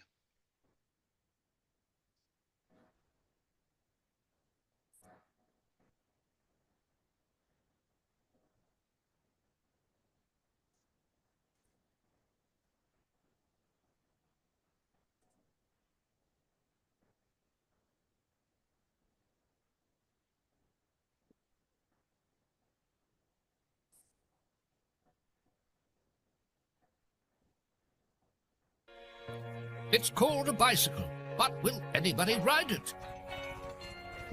Organize international online community nations and use the internet for change? Why? Everything is great, right? The automobile is here, but horses are here to stay. Elevator? What's wrong with using the stair? Young people become world leaders? The world's youth would never unite online. They're too lazy and immature to impact world issues. Right? A telephone? Well, who would actually use that? People said it was not possible to fly through the air. It's unclear if commercial air travel will ever take off. Flying over the Atlantic. I give you a go to launch, Artemis 1. We're on our way, Houston. Do we really need personal computers? Women can't lead an international online nation. That's absurd. Corrupt old white men will always lead the world. Right? I mean, come on, who's gonna carry a computer? No. Never. No. Who would actually use that? A so-called information superhighway. Why choose take prices? I'll never shop online. Credit cards on the internet? The web is full of scams. Come on, electric vehicles will never happen. I know that you won't believe it, but the highest form of human excellence is to question oneself and others.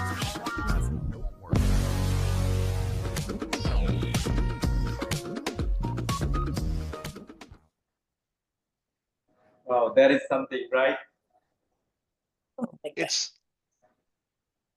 just this simple concept, right? Of people, it goes back to Arthur Schopenhauer and his quote where he said, all truth passes through three stages. First, it's ridiculed. Second, it's violently opposed. And third, it's accepted as self-evident. Okay? The idea of citizens uniting online in one or more primary locations for freedom and democracy is going to be self-evident, right? Once people start to do it, once they realize the power and influence that they have, we're just going to sit here and look at it and go, well, fuck, obviously we drive around in cars, right? That's the way it's always been, hasn't it?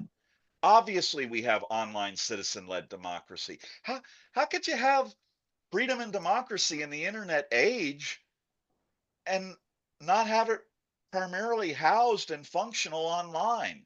Who would dream of that? So, okay, we're going to shut this down. We'll talk to a few of you in a little bit. Thanks, guys. Yeah, thank you so much for tuning in. We will see you on next Friday. Thank you so much for being here.